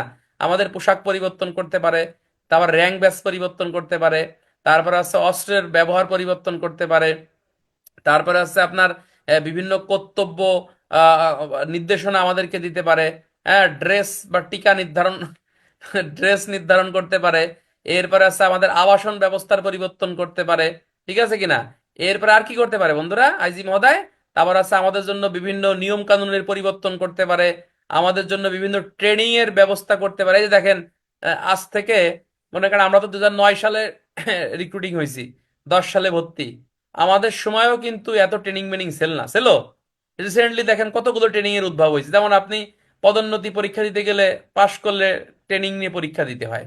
তারপর আছে আপনাকে এই যে বিভিন্ন কমান্ডো ট্রেনিং, তারপর আছে আপনার বিভিন্ন ওই যে নারী শিশু ট্রেনিং, বৃদ্ধদের ট্রেনিং, ট্রাফিক ট্রেনিং, অনেক ট্রেনিং এর, টিএবিদের কথা বলে নাই নাকি?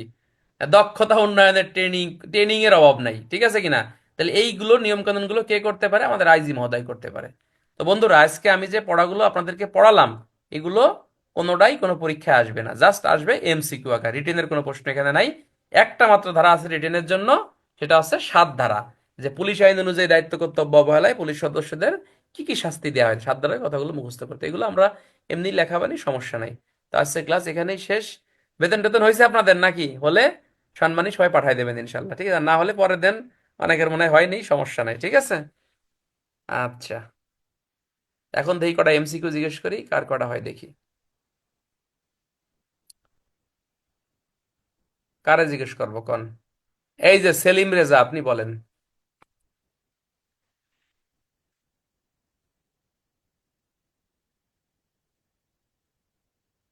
শোনেন, একটা জিনিস মনে রাখবেন, কষ্ট করে যারা পড়তেছেন তার ফল দেখবেন ইনশাল্লাহ পাবেন, ঠিক আছে?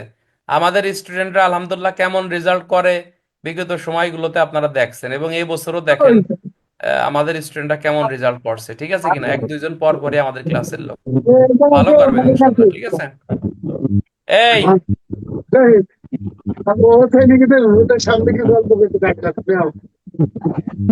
কথা বলে কে? এটা মিউট করে নিতে, মিউট। সবাই এত কথা বললে হবে? এই গুরুদণ্ড কয় প্রকার? গুরুদণ্ড কয় প্রকার বলেন? হ্যাঁ, 5 প্রকার। আচ্ছা বলেন, আপনার কার অনুমতি ব্যতীত কোনো ব্যবসা বাণিজ্য করা যাবে না? IG, DIG, SP? আইজিপি মহোদয়ের। আইজিপি আইজি বলেন। পুলিশ আইনের 12 ধারায় কার ক্ষমতার কথা বলছে? এসপি, ডিআইজি, আইজি, আইজিপি কোনটি না? আইজিপি মহোদয়। আইজি। এরপরে বলেন যে আইজি মহোদয়ের সাধারণ ক্ষমতা পুলিশ আইনের কোন ধারায় বলছে? 12 ধারায়। সাধারণ ক্ষমতা 5 ধারা, 5 ধারা, 5 ধারা। আচ্ছা, এরপরে বলেন যে পুলিশ আইন অনুসারে আপনার কয় শ্রেণীর অফিসার পুলিশকে শাস্তি দিতে পারে অধস্তনদের? 3 তিন, শ্রেণী। 4, 5, 4 শ্রেণী। আচ্ছা, এরপরে বলেন যে ডিসমিসালের ক্ষেত্রে পুনরায় সরকারি চাকরি পাবে পাবে না? কোনোটিই না? পাবে না। পাবে না। পাবে না। আর ডিসচার্জের ক্ষেত্রে পাবে। পাবে। পাবে। পাবে স্যার। আচ্ছা, পুলিশ আইনের 8 ধারায় কোন কাদের নিয়োগের কথা বলছে? অধস্তনদের নিয়োগের কথা নাকি এএসপি দের নিয়োগের কথা? কোনোটিই না। Thank you. এরপরে বলেন, অপর কোনো ব্যক্তিকে হয়রানির উদ্দেশ্যে মিথ্যা সংবাদ পুলিশের কাছে দিলে কয় ধারায় অপরাধ? 182 182 আদালতের জারিকৃত আদেশ যদি কোনো ব্যক্তি অমান্য করে দণ্ডবিধির কয় ধারায় অপরাধ? 188 খুনের আলামত যদি নষ্ট করে দণ্ডবিধির কয় ধারায় অপরাধ? এক ধারা 201 আচ্ছা, মিথ্যা সাক্ষ্যের উদ্ভাবনের সংজ্ঞা কয় ধারা? 92 192 এরপরে বলেন যে দণ্ডবিধি আইন অনুসারে সরকারি কর্মচারীর প্রশ্নের উত্তর না দিলে দণ্ডবিধির কয় ধারায় অপরাধ? হ্যাঁ, উত্তর না দিলে 179তে অপরাধ। আচ্ছা, এফআইআর এ স্বাক্ষর না করলে কয় ধারায় অপরাধ? এফআইআর এ স্বাক্ষর না করলে 180তে অপরাধ। Thank you. এরপরে বলেন কোন ক্ষেত্রে ঘুষ দাতা অপরাধী না? জবরদস্তিমূলক ঘুষ আদায় হলে বাধ্য হয়ে ঘুষ দিলে ক ও খ কোনোটিই না। বাধ্য হয়ে বাধ্য হয়ে জবরদস্তি একই কথা, ক ও খ দুটোই হবে। 165 খ জবরদস্তি মানে কি? জোর করে। আর বাধ্য হয়ে একই কথা, ভাই ভুল করলা কে? আচ্ছা, এরপরে বলেন যে মারামারির শাস্তি কত টাকা জরিমানা? 100, 200, 1000 কোনোটিই না। 100 100। এরপরে বলেন টাকা খাইয়ে যদি আসামি ছাড়ি দেয় পুলিশের কয় ধারায় অপরাধ? 213 আচ্ছা, এরপরে বলেন যে দণ্ডবিধি আইন অনুসারে আপনার এই পুলিশ অফিসার যদি বিচার বিভাগীয় কার্যক্রমে ভুল নথি প্রেরণ করে কয় ধারায় অপরাধ? 219 এরপরে বলেন যে কার্যবিধি আইন অনুসারে আপনার সমনের অতিরিক্ত বর্ণনাদারি করায় কত ধারায়? 90